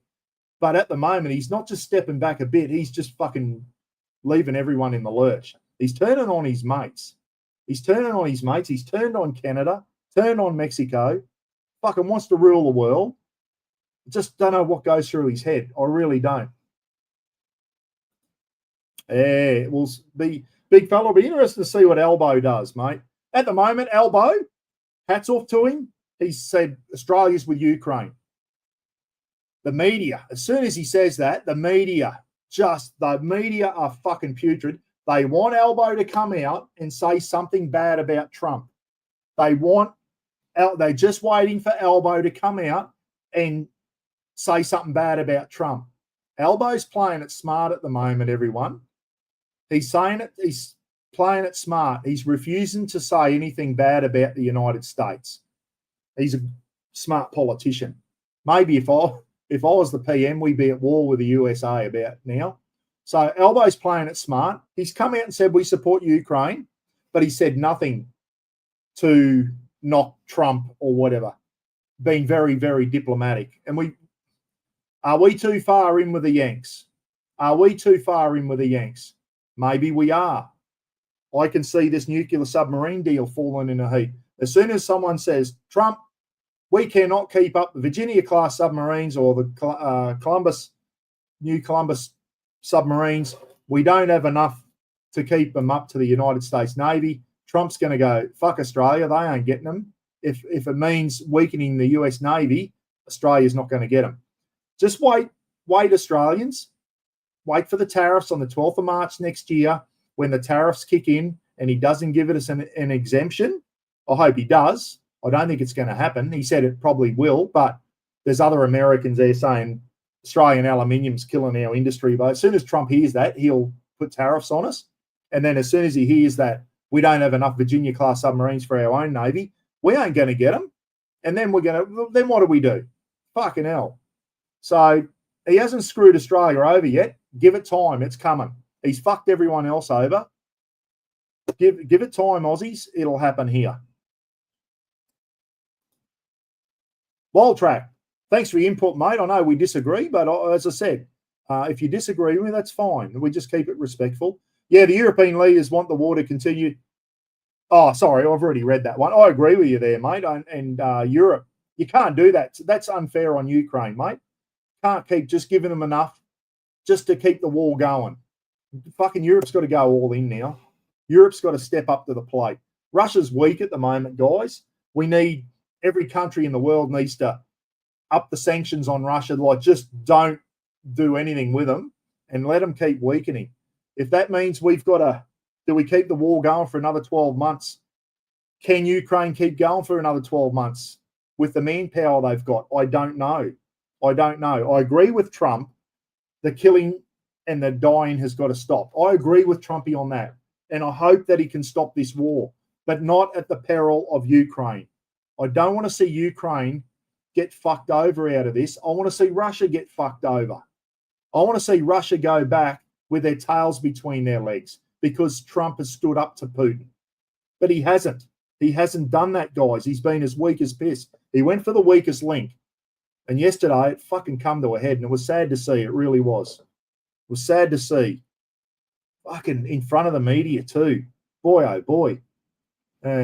Talk about the warships. Yeah, I will, Phil. I'll get onto that now. I just want to, I've had my say. I want anyone to disagree with me. I want to So you don't go, oh, Buck's just one-sided and all that. Brian Rowlands. Go, Brian. I reckon there'll be more supporters than opposition to your current view on USA. Maybe, mate. I know a lot of Yanks will disagree with me. I was hoping Mike Blakely and Kev from Minnesota would be on today. They've probably seen me talking and have already unsubscribed to me and gone, Buck, you can go and eat a big fat one. That's fine. If they don't agree with me, they don't agree with me. Mates disagree at times. But I just thought yesterday was sad to see. It was fucking sad to see. Although that JD Vance, you fucking worm. I don't like that guy.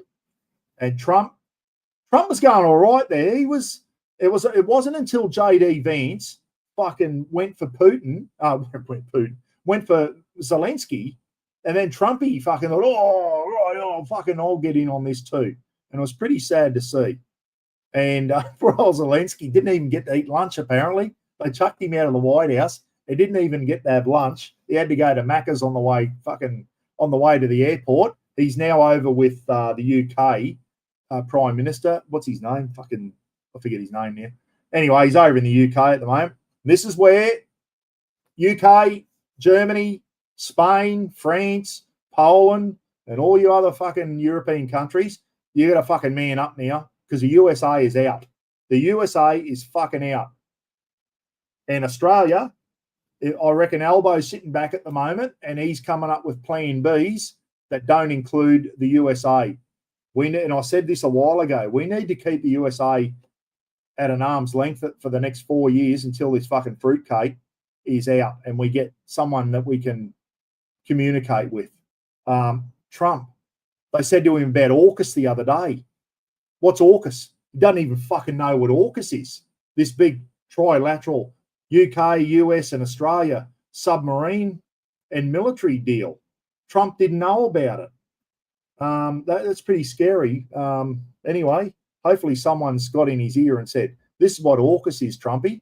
But when someone else gets in there and says, we haven't got enough Virginia-class submarines for the US Navy, he's going to go, fuck Australia. We ain't giving them ours. We're not selling them anymore.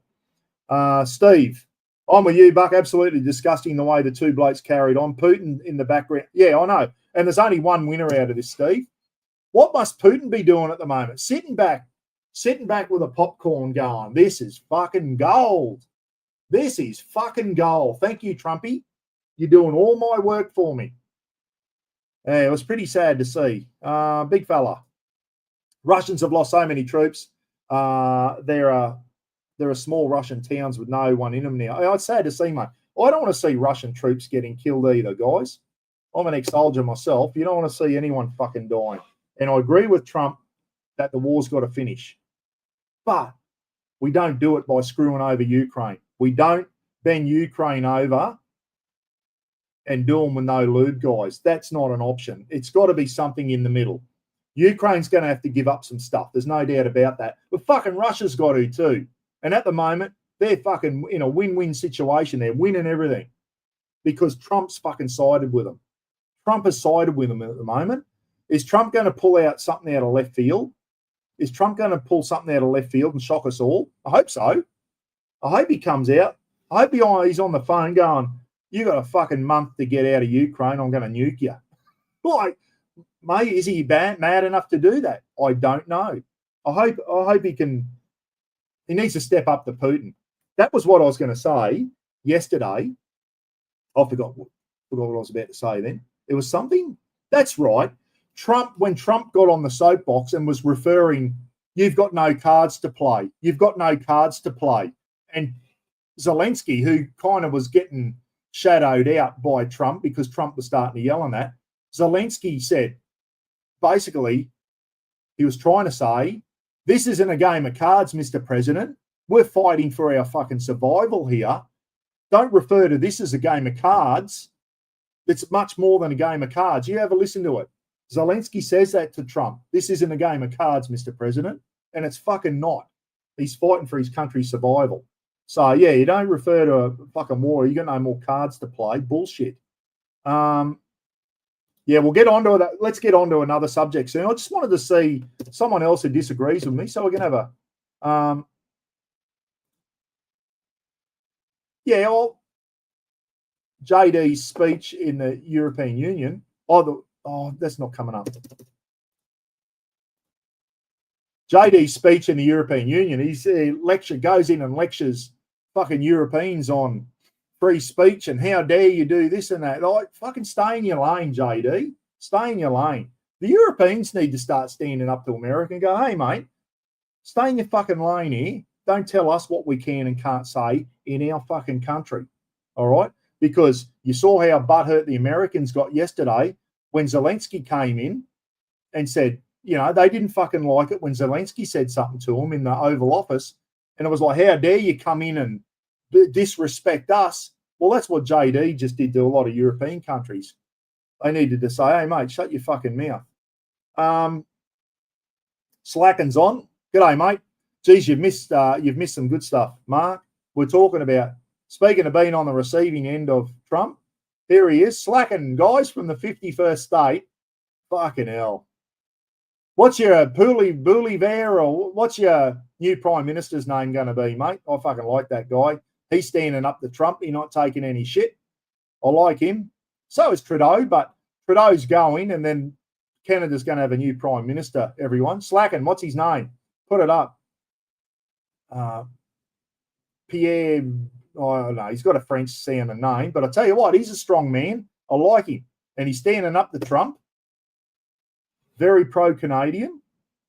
Pouliver, there he is. I don't know how you say that in French. Pouliver or Poliver or something. Yeah, he's stepping up to Trump. Obviously, he's in a lot better situation than Zelensky is because Canada isn't at war, guys. Canada isn't at war. But the way Trump's come out and basically disrespected Canada, fucking putrid. Anyway, he's playing it cool. He's trying to be diplomatic and all that. But Trump ain't going to... If anyone thinks Canada's going to become the 51st state of the USA, you are sadly mistaken, guys, especially if that bloke gets in. It will not fucking happen, nor should it. They're a Commonwealth country. So, I'm probably people out there throwing shit at their computer now, unsubscribing from Buck because I've just said what I had to say. Graham Whitaker, disagree with you completely, but I couldn't be bothered getting excited about it. But they do need to stop spending our money on other people's wars. So what do we do, Graham? What do we do? Do we stop giving Ukraine anything and just watch Russia fucking take them over? Is that what's the option, mate? Come on, tell me what the option is. Graham, you've made the comment. What's the option? What do we do? Do we just watch Russia? Mate, I'm waiting for your comment to come in. Tell me what the thing. Everyone sits there and go, stop giving money to Ukraine. But no one can tell me what's the fucking option then.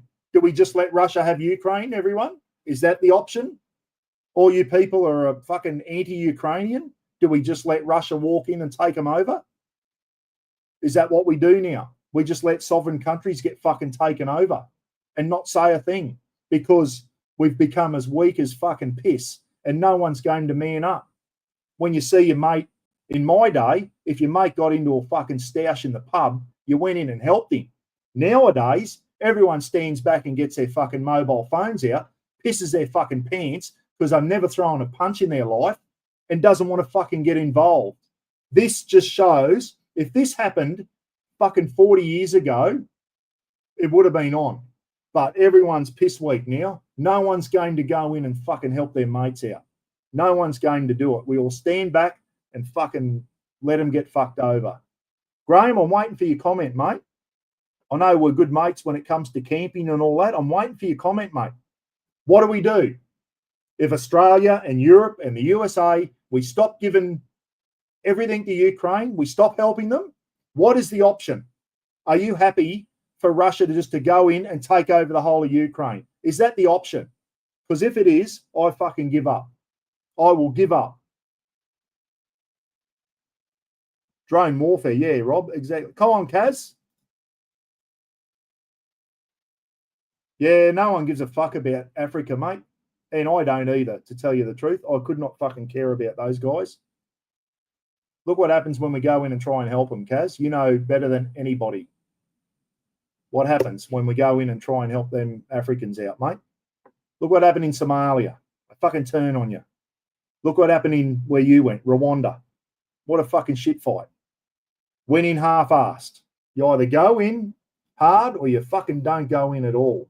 And that's probably why we're here 3 years into a war. We went in, Europe, America, everyone went in half-assed and just gave Ukraine enough just to keep it fucking fuel on the fire. Someone said it before. What do we do? Just keep giving them enough weapons to keep the war going. That can't be an option either. And even Trump said that. We can't keep this war going. So Kaz, I know Kaz come up with an idea the other day on his live feed. Australia-New Zealand peacekeeping force over there. That I don't think that'll work, Kaz. We're not in NATO, but we're as good as in there. Russia will not tolerate if they go, oh, there's a ceasefire, we're going to send a peacekeeping force in, okay, between Ukraine and Russia. And Putin's going to go, oh, yeah, what troops are you going to use? Oh, British, Australian, German. Putin's going to go, no, you're fucking not. That's NATO without the NATO flag flying. It's not fucking happening. And we're as good as being in NATO, Kaz. You know that. We've been supporting Ukraine from day one, mate. Russia won't tolerate having pro-Ukrainian countries as peacekeepers. So who do we use? The fucking African nations? That ain't going to work. They're useless. It's not going to work, mate. Graham, here we go. Okay. Graham's come up with his opinion. That's my opinion, mate. That bloke is a dictator that prisons his opponents and has press gangs rounding up his people to use as fodder. He can't account for billions. No, mate. I disagree, Graham. He's not a dictator, mate. I thought you were talking about Putin there.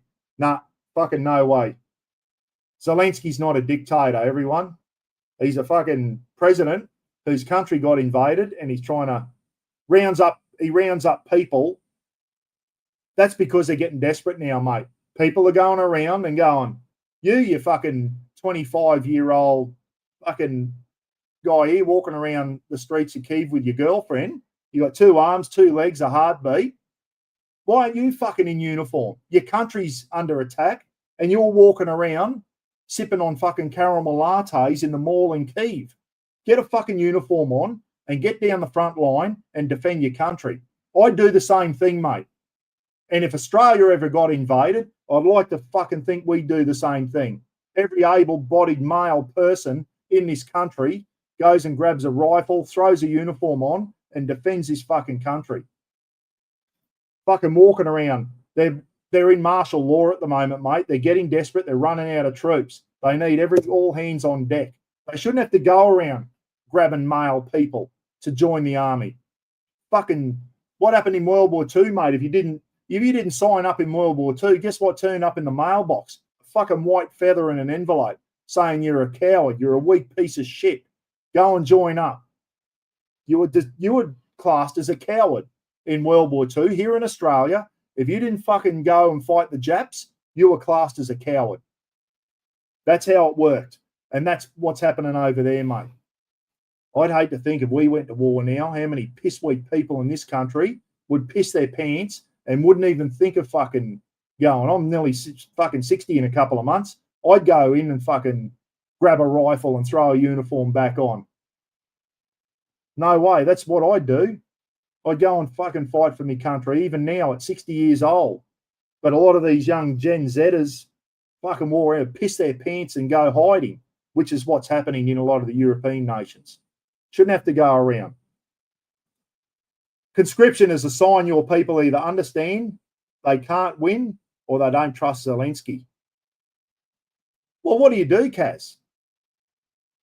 You think, fuck, I'm in a fight here, I'm losing. Just roll over, do you, mate, and don't fight back. You don't fucking give up when you're at war, when your country's under attack. You don't just fucking give up. You should know that, mate. You don't fucking give up. You keep fighting and they will. The Ukrainians will, if they'll fight to the last man. They won't just sit there and let Russia roll into Kyiv. They'll fucking fight to the last man and woman. There's even women over there, Ukrainian women on the front lines in uniform being killed. No, I'm on a live feed, Kaz. I won't answer at the moment. So that's how it is, mate. When your country's at war, you fucking fight. No excuses. Kaz, I'll talk to you after the feed, mate. Yeah, so there you go, guys. That you know my fucking stance on it. You shouldn't have to go around and people up the joint. Blokes like bloody Usyk and all them going around fucking earning millions of dollars fighting boxing. Fuck off. Go and fight for your country. There's more important things on than a boxing match that are all fucking half rigged anyway. So there you go. You only have to walk around the capital cities to see the races and no one. No, I know, mate. I know. All the fucking Anglo-Saxon Aussies would fucking join up. Probably a lot of the indigenous boys would join up. You reckon all these fucking other races of people, and I can't single them out, guys. I overstepped the line then. You know, we're very multicultural.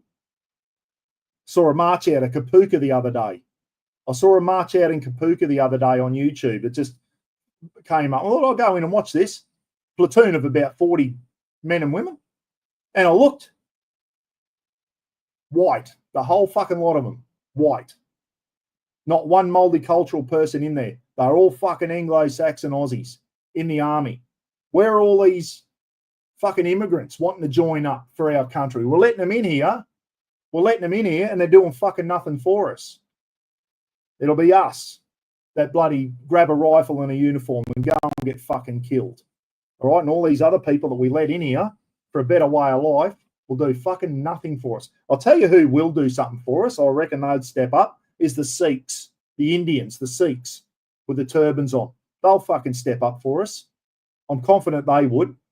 The rest of them, no way. They fucking probably fight us from within, if you know what I mean. Anyway, that's how I stand, guys. Fucking, it was a sad day yesterday. No matter what side you take, whether it's the Ukrainian side or the American side, it was a sad day yesterday. It really was. And whatever side you take, I know I can see people's arguments on the other side. I haven't got the blinkers on, but I think there's more pressure needs to be put on that fucking putrid Putin. No pressure's being put on him at the moment. Trump, I think, is fucking scared of him, just quietly, or admires the guy. One of the two. I don't know. Righto, let's get on. Speaking of piss week, and this is no slur against anyone in the Australian Defence Force, because I've been in there myself, so has Kaz. This is no slur on anyone in uniform in the Australian Defence Force at the moment. Do a magnificent job, and good on you for being in there. But what we are lacking is our Defence Force, and it's been like this since the end of World War II, guys, is fucking lacking big time. It is lacking big time.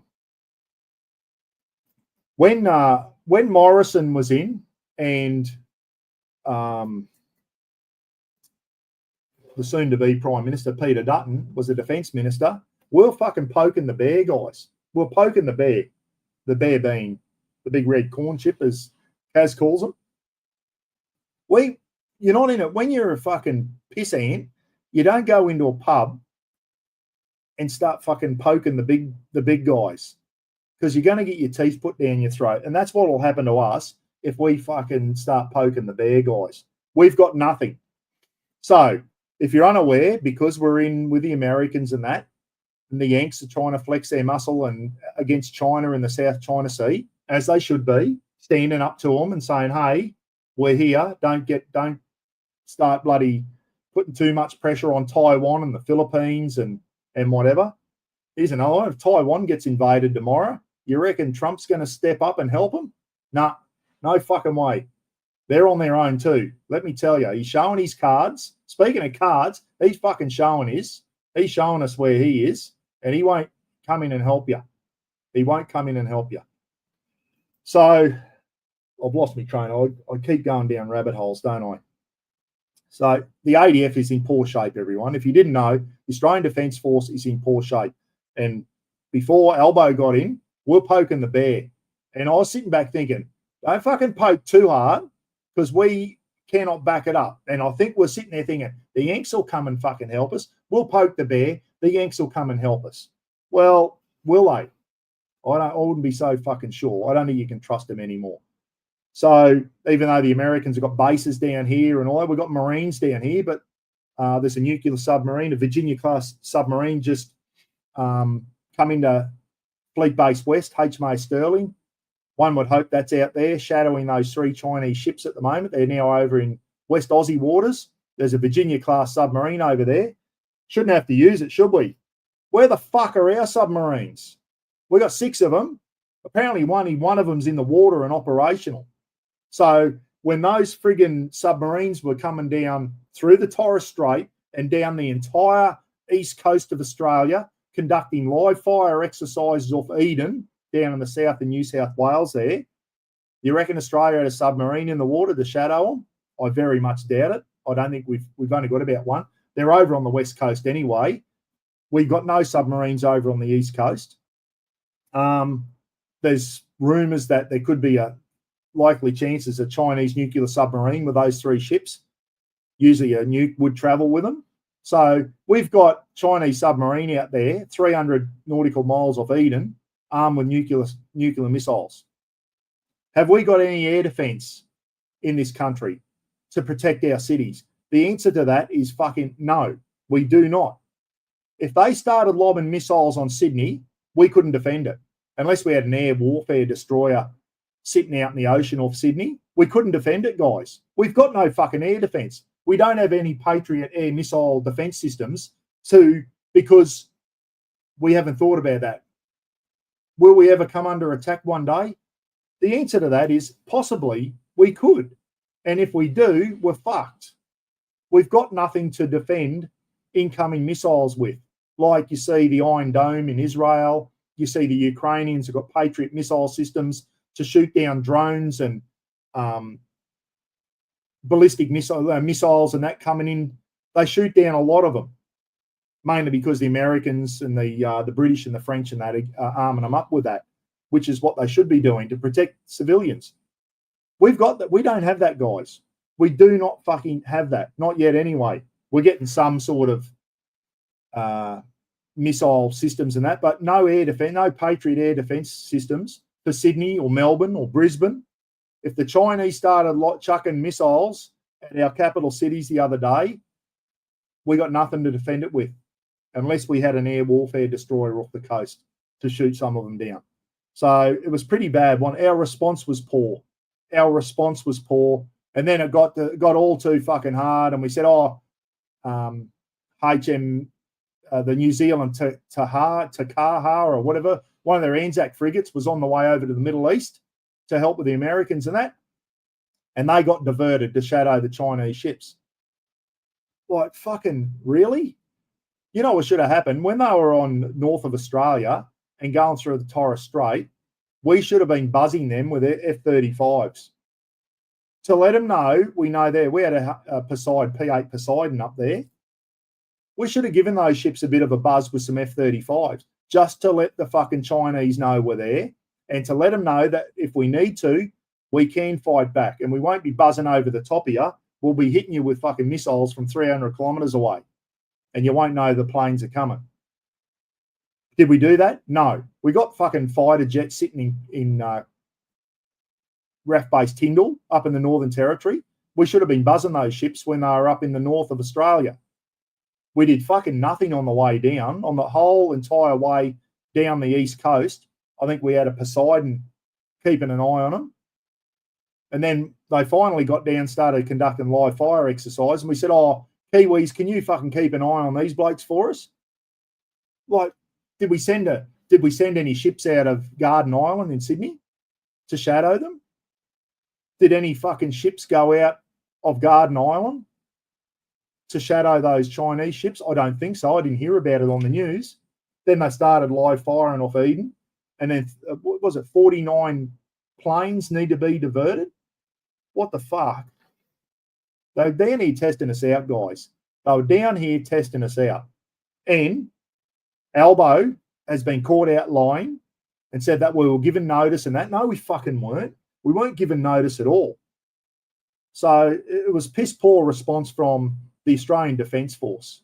It was a piss poor response.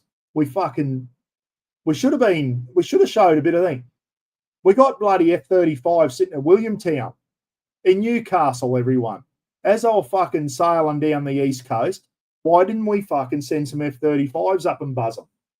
Why didn't we send some and fly a few fucking half a dozen F-35 jets over the top of them and go, we're here, guys. Don't fucking start anything. Did we do that? No, we did not. They live fired down off Eden. They went all the way around the bottom, and I think they're coming up the west coast now. And we'll probably go, oh, Yanks, can you send your Virginia-class submarine out and fucking see what they're doing, please? The Yanks will probably go out and do our job for us. Just a really, really poor response. Really, really poor response.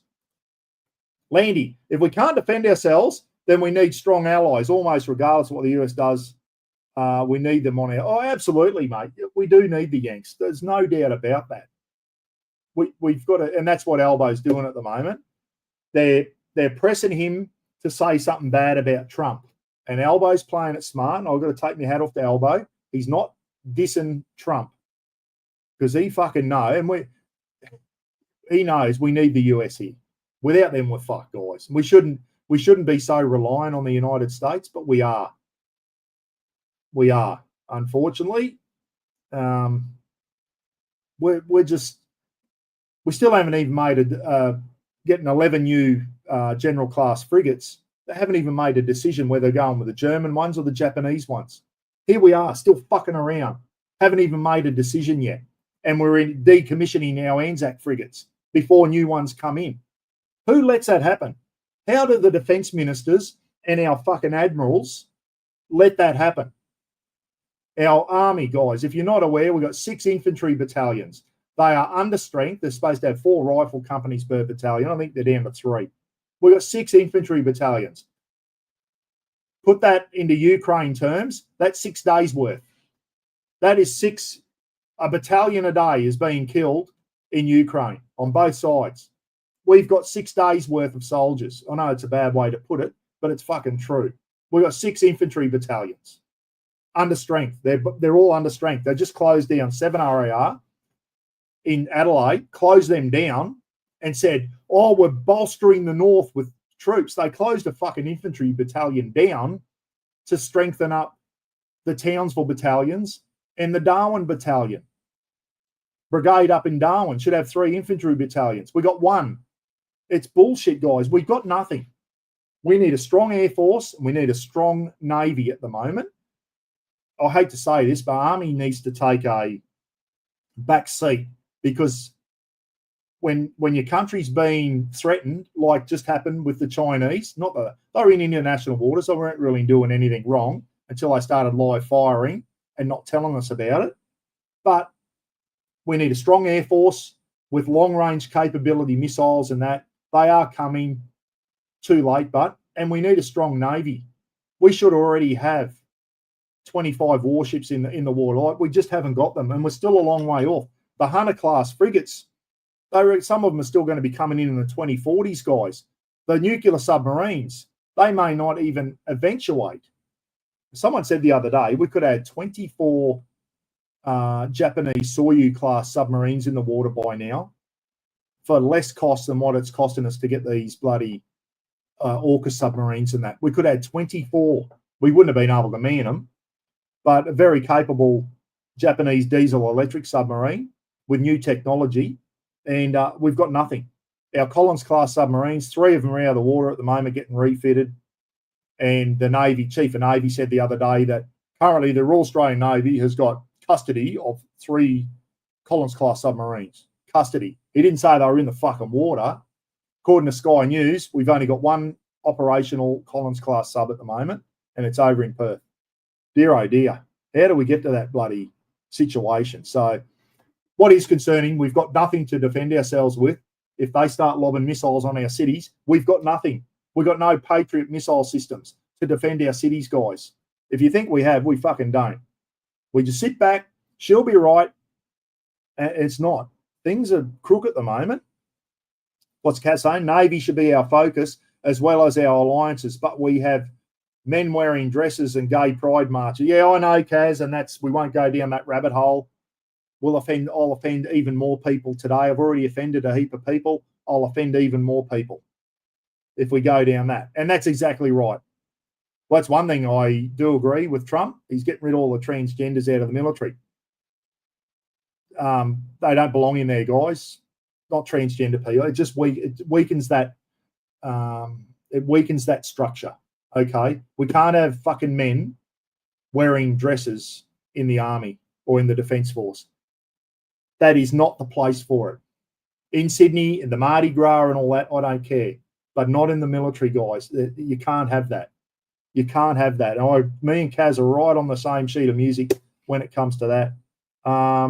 What did Slacken say? Kaz, a few months ago, I told Buck I have zero fear for the US. There is no ever going to invade us. I no longer, no longer have that opinion. They've started with economic warfare. Well, there you go, guys. There's Mark up in Canada, and I'm glad you said. Be interested to hear what the Well, you'd like it there. I can't ever see the US invading Canada, but it happened in 1812. If you didn't know, Canada and the US have had a stoush before, guys, in the War of 1812. I think it finished in a draw. Yeah, so fucking hell. I don't know. It just, to me, it feels like Trump's just turning on his allies, guys. Here in Australia, we have a really strong sense of if he's your mate, he's your fucking mate. And at times we disagree. But if your mate gets into a blue, you're fucking there to support him. Or if he gets into trouble or he's having hard times, you're there to help him. I just don't get that feeling. When Obama was in, I felt like if we got into trouble, Obama, even Biden, like had a good relationship. And back to Bush and all the former presidents. I just don't get that feeling now that Trump, that we can rely on him. I just don't get that. And we can't sit back and rely on the USA to do everything for us, Kaz. We can't fucking do it. We need to be like Europe now. We need to man up. We need to get our fucking defense spending up to 5% of GDP, which is a lot. We need to do it now, not in fucking 20 years' time. It needs to happen now. Yes, we still keep a strong relationship with the Americans. This thing is only going to last for 4 years. The president after this bloke, if he had anything to do with it, he'd be president until he died, but that can't happen. So there's going to be another president after this. We need to keep a strong relationship with the USA. Albo knows that, and that's why he's not sitting back and saying anything disrespectful about Trump. He's not taking sides. He said, we support Ukraine. The media all want Albo to come out and fucking say something against Trump. And he's not taking the bait at the moment, Albo. He's playing it smart, as he should, because you don't want to piss Trump off, and Australia doesn't want to target on its back. We've got a lot of shit going down with the USA at the moment. USA's moving 16,000 Marines into the Northern Territory. They're upgrading the Tyndall Air Force Base so that it can take B-52 bombers. The Americans need us too. They need a strong presence in the Indo-Pacific, and they're using Australia as a fucking land-based aircraft carrier, which is fantastic for us. It guarantees our security. We can't go around dissing Trump at the moment, the Prime Minister. We've got a submarine deal to get done. Hopefully by 2032, the early 2030s, which isn't that far away now, is it? 7 years or so, we should be receiving our first 2 second-hand Virginia-class nuclear submarines. And then after that, a brand new Block 5 Virginia-class as the first phase of the AUKUS thing. Then we go in and start building 8 of our own nuclear submarines with the Americans and the British. So we still need to stay in good with America. We really do. But I just don't trust him, eh? I don't trust him. He could turn on you, and he's shown it against Mexico and Canada from day one. He just said, you might be our good allies, but get this India. Get these tariffs, India. I'm going to make you the 51st state. Who talks like that? He's a fucking Fruit Loop, guys. He's a fuckwit. I don't care what anyone says. He comes up with some good shit that I agree with sometimes, but he comes up with some stuff that is just fucking bizarre. It really is. And I don't like the way he treated Zelensky yesterday. him and that fucking JD Vance. I thought it was disgraceful. And I don't like the fact that he's not pulling Putin on.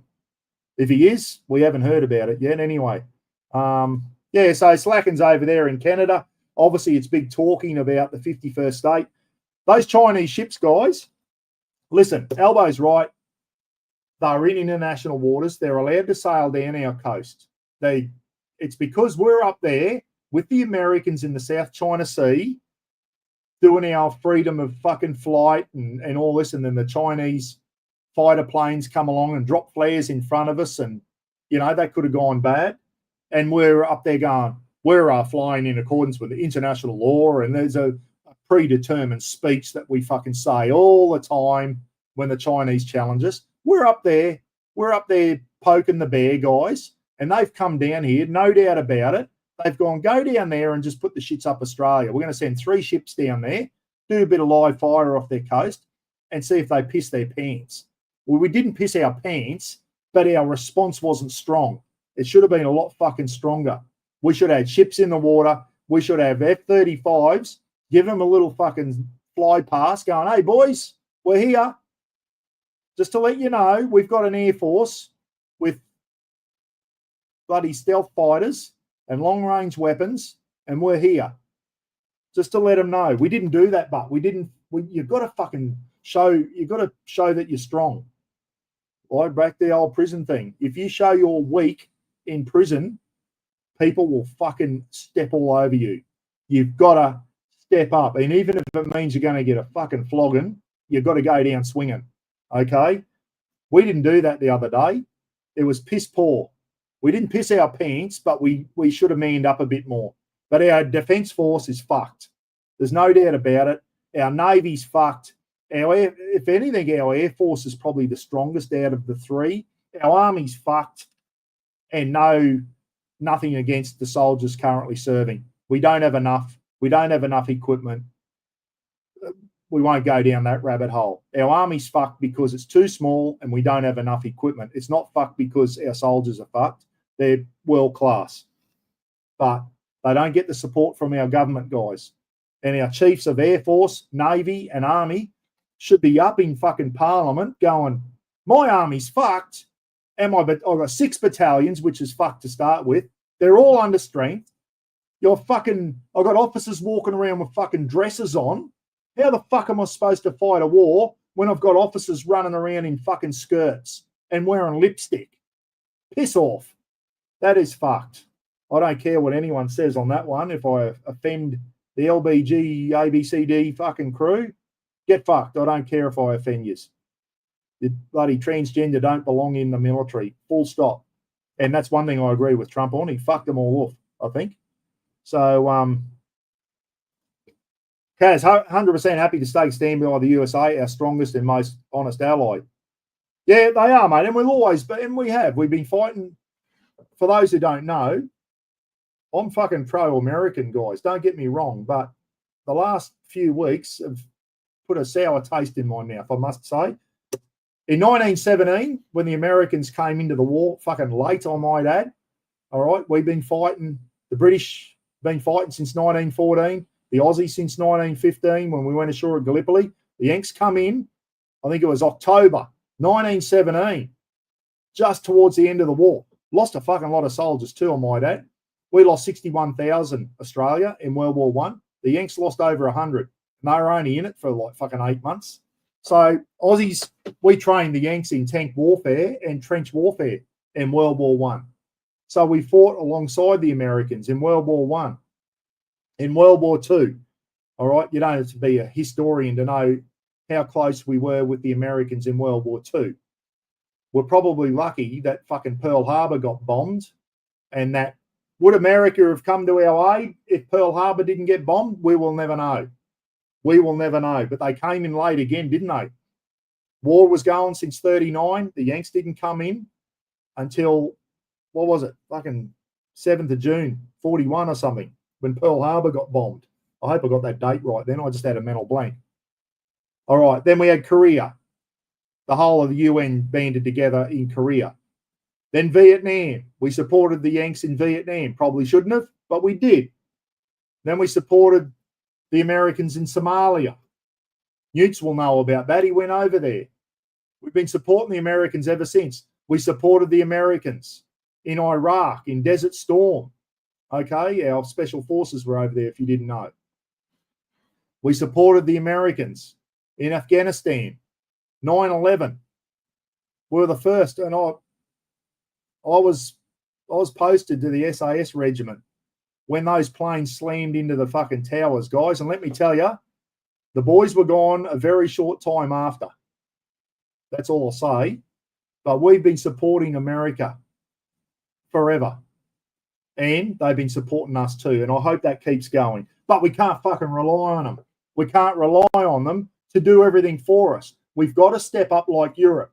We've got to step up, and we've got to have a strong defence force. And the fact that the Americans are sending 16,000 Marines down here, that is fantastic. But they're going to come down here and go, 16,000 Marines in Darwin, and here's Australia with one infantry battalion of 800 blokes sitting there in Darwin. The Yanks are going to go, you're fucking kidding. You only got one battalion up here. You got a brigade up here and one battalion. It's fucking embarrassing, Kaz. It is fucking embarrassing, mate. The Yanks must just look at us and go, fuck. I hope Trump comes out and says to us what he said to Europe. Pull your fucking finger out and start building your defence force up and start being able to defend yourselves. Because at the moment, you're fucking useless. And we are. And I hope Trump fucking does that. I hope he says that to us. I hope he gets Albanese and goes, the Australian Defence Force is too small. You're not spending enough money. You're fucking around. You haven't got enough ships. You haven't got enough planes. Your army's fucking piss weak small. It needs to be bigger. And that's what needs to happen. December, not June. December, yeah. December 42. Sorry, Newt. I fucking knew. I knew when I said that fucking something wasn't right. I'm too busy going down rabbit holes. Yeah. Beer tax has killed mateship in this country. I know, it's getting expensive, isn't it? Anyway. So anyway, I know I've upset some of you today, guys. I don't apologise. That's my view on it. I'm allowed to fucking have a view. It's my YouTube channel. I'll say what I want. But if you don't agree with me, that's fine. That's fine. If you want to get butthurt and sulk and go and unsubscribe, that's fine too. I don't care. I don't care. That's my feeling on it. You know my feelings now. I'm pro-American, but fucking yesterday's events pissed me off. And I know they pissed a lot of people off, guys. You're on one side. I don't think anyone's on the fence here. You're either that side or this side. If you're on the other side, that's fine. But I know there's a lot of Americans out there as well. The Democrats are disgusted. And I've seen a lot of comments on some of the other YouTube channels saying, I'm fucking ashamed to be American at the moment. But they're obviously Democrat supporters. So they'll always have that. Yeah. Trump's the president of peace. Which is good, mate. And we don't want a president in there trying to start wars. No, I agree with you on that. Just a big stick to get everyone to come together to stop the wars and bring peace. Yeah, okay. Yeah, Aussie, I'm not going to disagree with you on that one. Trump says some stuff, and is it just to shake people up and there? I agree with what he said to Europe when he went in and said, you got to come to the party. You got to start spending more on defence. Don't rely on. I agree with him on all that, guys. I agree with him, but I don't agree with the way Ukraine has just about been given no fucking option now. What option? What's their option now? Just to let Russia roll in and take them over? Fuck. Does anyone know what's going to happen?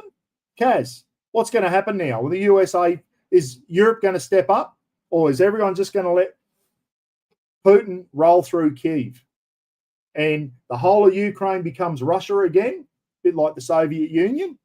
And then NATO will really be pissing their pants because they will have Russia on their fucking doorstep. At the moment, they've got a buffer zone with Ukraine. But I tell you what, if Russia comes in and takes over Ukraine, there'll be no fucking buffer zone then, let me tell you. So it'd be interesting to see what happens now.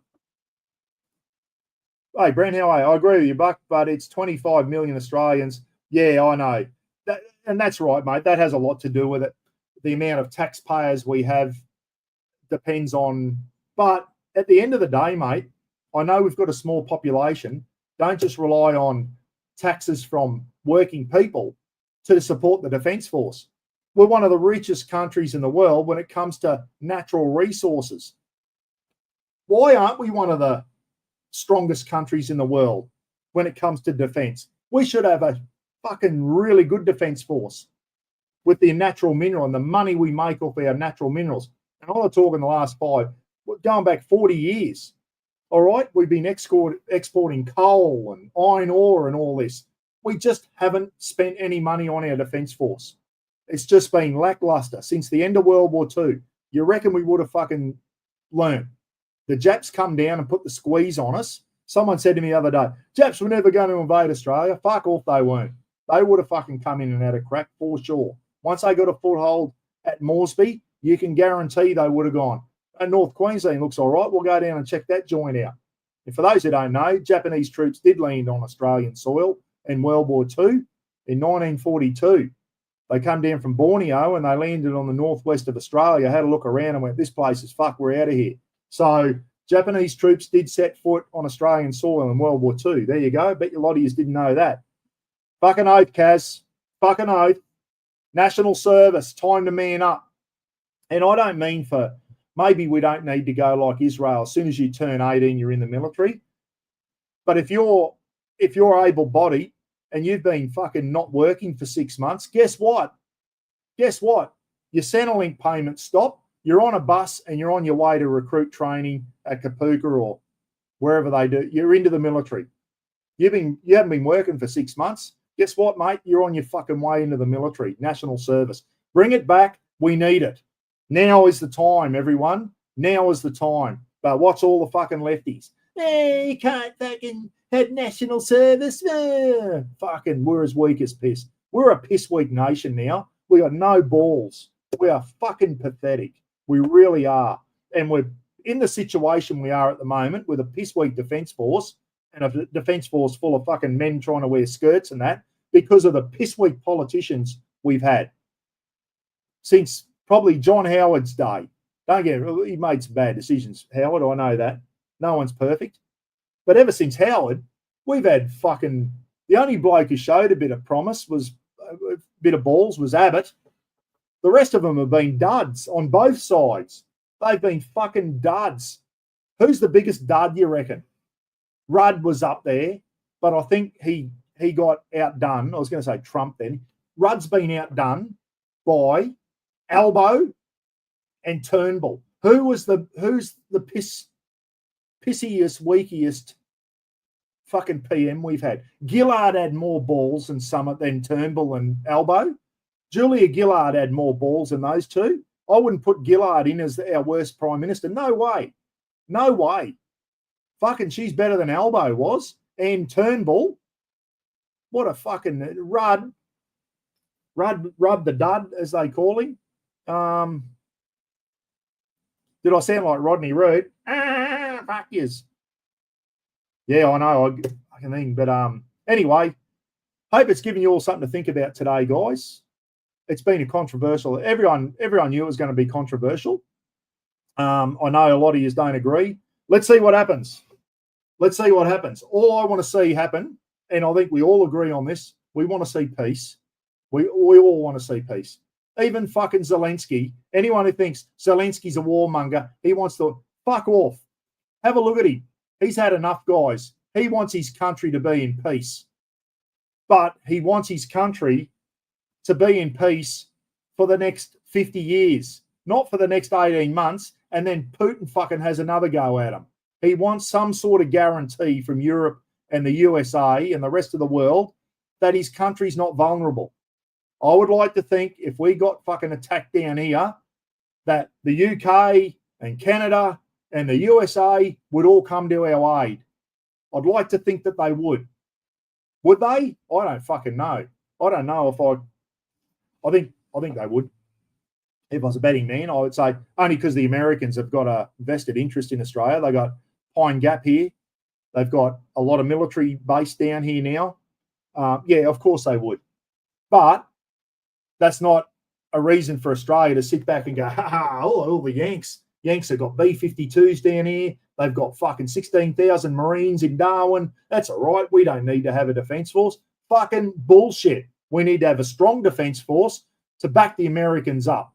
That's what needs to happen. And we haven't got it at the moment, everyone. We don't have it.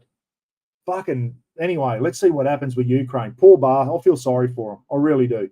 I feel sorry for him. And I was hoping that fucking JD Vance, that smug little C, I was hoping fucking Zelensky was going to put one on his chin yesterday. He started that shit. And I don't give a fuck what anyone says. Zelensky, bit of a language barrier there, was trying to say to him, you can't trust Putin. He broke the ceasefire in 2019. You can't, and he was trying to say, and he probably wasn't explaining himself properly, but he was trying to say to JD Vance, we need a guarantee he's going to start his shit again. And then JD Vance fucking, no, you're disrespectful and all that. And then once Trump opened his mouth, it was fucking game on. It was embarrassing yesterday. The media just sat there going, holy fuck, have we ever seen anything like that ever? It probably happens, but behind closed doors. Poor old Zelensky yesterday. And to his credit, he fucking got kicked out of the White House, didn't even get to eat lunch. How rude is that? Didn't even get to have a fucking sandwich. They chucked him out, and he went straight over to Fox News, who are a real pro-Trump channel, and he did a fucking interview with them. He did it, and he held his head up high too, and he thanked America for all their support and all that type of stuff. And credit to the Fox News reporter, I think it was a very, very fair interview. He did say, you're going to apologise to Donald Trump for fucking what? For what? Saying what, you're standing up for your country? Fuck off. That just shows what a fucking ego-driven little bloody, everyone's got to blow wind up, and I'll never change my attitude on that. You ever listen to it? When Rubio and Hegseth, who am I missing? And JD Vance, they all blowing wind up Trump's ass. It's like he's got a fucking big ego, and and he's got to have his ego blown up again by these three fucking clowns. All they do is blow wind up. Donald Trump's the only man who can do this. It's the same thing on repeat. It's fucking sickening. It really is. Anyway, get fucked. Anyway, so that's all he is. I'll say that's all, me mates. Get fucked. Hope you enjoyed the thing today, guys. How long have I been on? 2 hours 42. Wow. No one got a word in except me. Anyway, let me know. Put a comment down. Keep it respectful. Keep it respectful, and we'll see how we go. It was always going to be controversial. I know everyone loves a rant, guys. Everyone loves when you're doing a thing and it's controversial, because everyone loves to have their say, and it's fantastic. Just keep it respectful, guys. To any Yanks out there, no, I don't hate yous. I don't hate yous. I don't even hate Trump. I'm just disappointed in him. I don't fucking hate Trump. He's still got some good ideas and all that type of stuff. I was just a bit disappointed yesterday. I think he needs to be a lot stronger against Putin than what he is. USA, I don't know. I'm disappointed in yous. You're fucking not stepping up to tyranny and stepping up to Putin. Got to be a lot stronger to the bloke. Is that happening behind the... Yeah, see ya. Thanks, Kaz. Thanks, mate. Thanks for coming on and having your say. Yeah, we'll see what happens, eh? Exciting times ahead, guys. Exciting. What's going to happen with Ukraine? Is it going to become Russian now? Fucking, I don't know. Who knows? Steve Fuller said, fuck off, get off. I'm going, everyone. I'm going to go and have another cup of coffee.